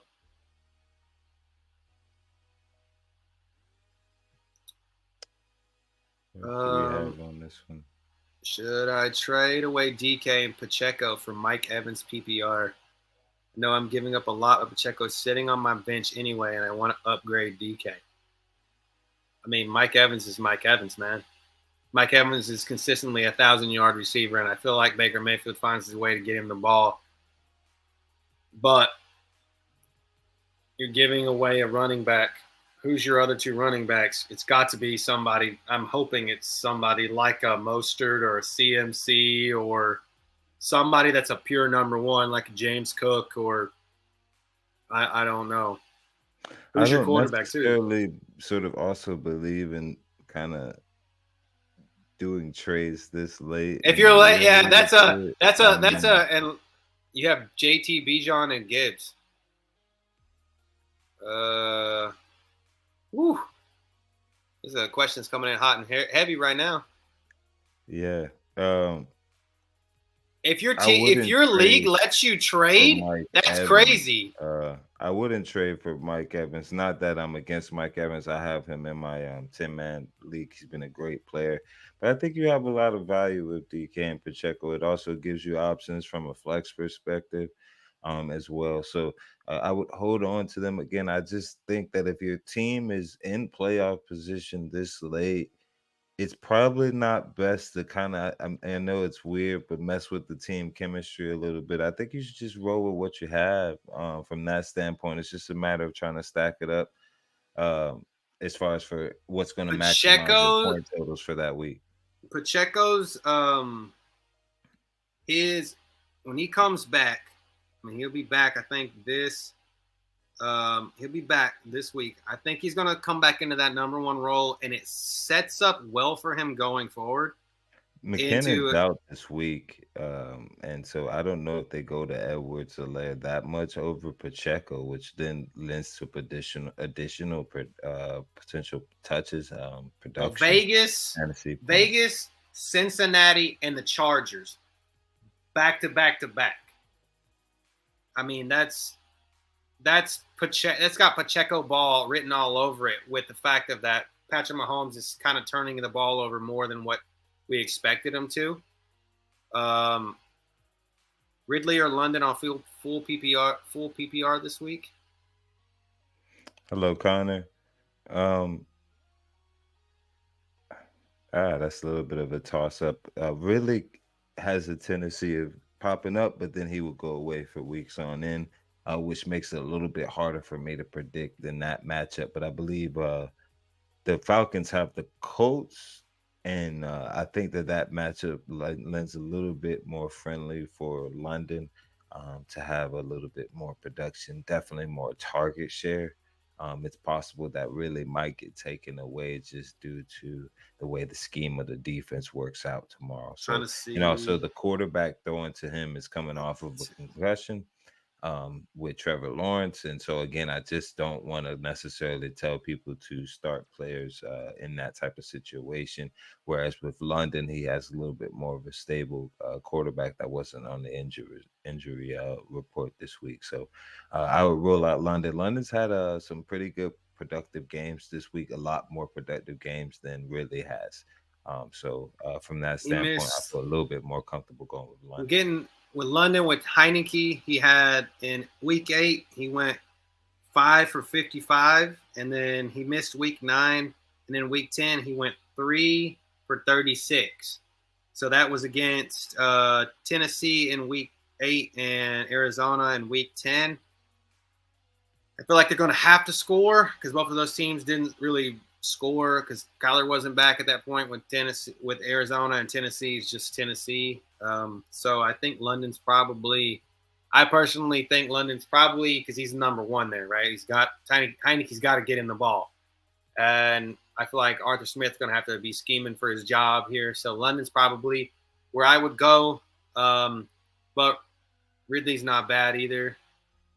Personally, if it was me, depends on who your quarterback is. I mean, if you had a Trevor Lawrence and you need to stack him with Ridley, yeah, then that's kind of it. And if you're running, I have to run Trevor Lawrence out and have him as a quarterback. He's concussed. You got Bijan. Yeah. I would not trade DK and Pacheco. No, finish answering that question, I wouldn't trade him for Mike Evans. Especially if you got JT, Bijan, and Gibbs, a lot of flex value there at the running back position, and you have Josh Allen too. Brandon Aubrey plays tomorrow, and the weather is still showing 15 miles per hour winds and 40% chance of rain, similar to last week on the road. And only got 4 points. So we're worried about him. I mean, Brandon Aubrey's been one of those dudes that's he's a kicker, man. He's one of those, like we were just saying, it's playoff time, it's kicker time. And against this Miami team, you got to put up points. You got to put up points. I mean, I personally wouldn't shallow away from him. I mean, I wouldn't Justin Hopkins is a good option as well. We were talking about that a little bit earlier in the show versus Texans. I just like that matchup from a field goal perspective. As both teams have that ability to at least move the ball into that portion of the to the opponent's side to lend towards more potential there from a fantasy perspective to get additional 17 mile an hour wins for a kicker is not really that big of a deal. I think this dude's a soccer player, and he played soccer in Indiana, like at Notre Dame, and I feel like dude's got a hell of a leg. But I do like that you said, should you play Hopkins? Yes, I would probably play Hopkins against the Texans, like what Brad just said, because we talked about him earlier. He's a number one. I think he's a number one kicker on the big board this week, just because of some fact of mind. This game is going to be so slow. It's inside, no weather factors. That's probably it. I picked up Matt Gay myself. Dropped Cameron Dicker, the kicker. So, Jalen Hurts, Olave got you 14.3. Only 14.3. You got I don't know what league that is, but I know he got way more than that on my wife's team. That must have been standard. I think this might be standard. You got 24.3. Yes, standard. Okay. Yeah, see, with the standard though, you want to position yourself touchdowns for guys who are going to get touchdowns. Yep. And so as far as for setting up that lineup, that's always the best advice I give on those standard lineups. Is you're trying to think more so than that than you are thinking about, well, this guy's going to get 10 catches, because those 10 catches don't mean anything really per se. So really just try to line up the remaining people you have. It's more so just, hey, can this guy get into the end zone today? If not, then you need to find someone that can get you in there. So that CMC is the scariest one on that whole damn list, because CMC is going to get in the end zone. I don't care by hell or high water. It's very fluky that he doesn't get into the end zone. I like the way you think, Ted. I like the way you think. Go Texans. But yeah, 14-person league, half PPR, and I have 1,000 injuries. Roshan Johnson or Gibson. Tony G. Tony G all the way. He's number one. Yeah, we talked about his matchup tomorrow, and we really like that as far as for attacking that Jets defense. Isn't it Jets defense? So we liked him last week. 1 hour Gibson. We liked him last week. He shit the bed on us, but the way that, like Brad just said, attack the defense there in New York is with the running back, and Tony G's a do-it-all kind of running back. And I feel like that's what's going to have to happen. Sam Howell's going to have to dump it down to keep the ball away from DJ Reed and Sauce. And Quentin Williams can't clog every hole. So, I mean, I saw what teams have done to him. So it's running the ball is about the only way you can attack that defense. You have a feeling that Hall for the love in the comments, though. Appreciate the questions. Yeah, I have a feeling Hall will go off tomorrow. Brees, he's all they got. He's all they got. Yeah. It's all they got. It's all they're going to have to. I mean, Trevor Siemian is coming at quarterback. So, just a quick thought. You think it's 2 points to the Dolphins? You think the Dolphins cover, or you think the Dallas wins? I think the Dolphins win. I have Dolphins tomorrow. I'm rooting for the Dolphins. Yeah, me too. To get that W. And that lends better to kind of those questions earlier about Philadelphia. Philadelphia against that Giants defense. I think you run the Philadelphia defense out there, or you can run the Browns defense out of Texans. I think either one of them is viable.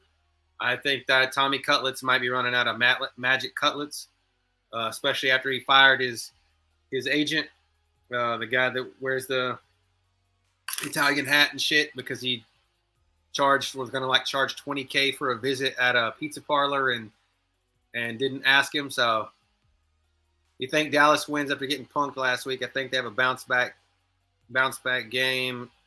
You're not a Dallas fan. Thank you. You're not being a Dallas fan. Well, I'm not a Dallas fan either, and I'm the biggest Dallas hater probably. Well, Phil's pretty big Dallas hater, and he ain't here. So, but yeah, I think Miami wins. I think Miami tries to put their stamp on the AFC tomorrow with the fact that they could skeet back into that number one seed and hold it down, with the fact of how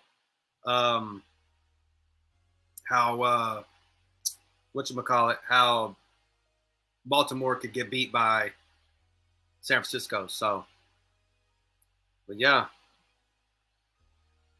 So, I mean, I guess we could. Right. I know we don't really talk about other stuff, but if there's other thoughts you guys have, put them in. And This is interesting. Jerks has 25 or more at home and standard this year, hoping he drops a possible 40 bomb like Dak did, or even 35. That would be nice. It would be nice for a lot of us. That, right? I need that. I need that. Tomorrow, right? Yes. Those numbers. I forgot. I did keep Dicker the kicker in our 10-man league. You did play him, yeah. It's 21 points. 21 points. Shit. See him out here with fucking Josh.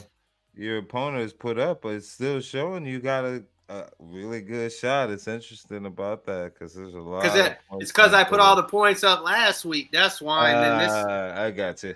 I put up 135 last week, and she only put up 90 something. But now she's got 109 through with 4 players played, so averaging about 25 points a player. That's ridiculous. Go down to the wire in both these matchups, so it'll be a good little thing. We'll see what happens. Maybe we'll be talking about that on Wednesday, going into a championship week. Yeah, it could be us in the championship, man. Yeah, so that would be something definitely dope to talk about. Let the listeners in on, so that'd be fun. Yeah. Well, guys, if y'all don't got any more questions, I think we about to. I hope your prediction is right, and at least he gets one tutty. He does. I think he does. I need it too. So I have him too. So I need it. Yeah. Yeah. So, but yeah, guys. Thank you all for the questions. Appreciate it. We want to Merry Christmas, Happy Holidays, however you and yours celebrate. Have a happy Merry Christmas Eve, whatever you guys do. You guys have a great time. We appreciate it. We appreciate all the love and all the support. And drop us a like, share, subscribe, tell all your friends. Let us know at the top of the comments. The Facebook, we have the Facebook page. That's our page. Here's our group. So join those. Let us know. We want to know. I'll post all the injury report before the games tomorrow. So come in. We appreciate it. We're here. We'll be back on Wednesday. So like I said, Merry Christmas. Hope you get all the presents that you want. And we get all those presents when we stack all those dollars up this weekend. So, and all those wins. So we want to see it. We want to know. Have a good one, everyone. Appreciate it. That W. All right. Peace, y'all.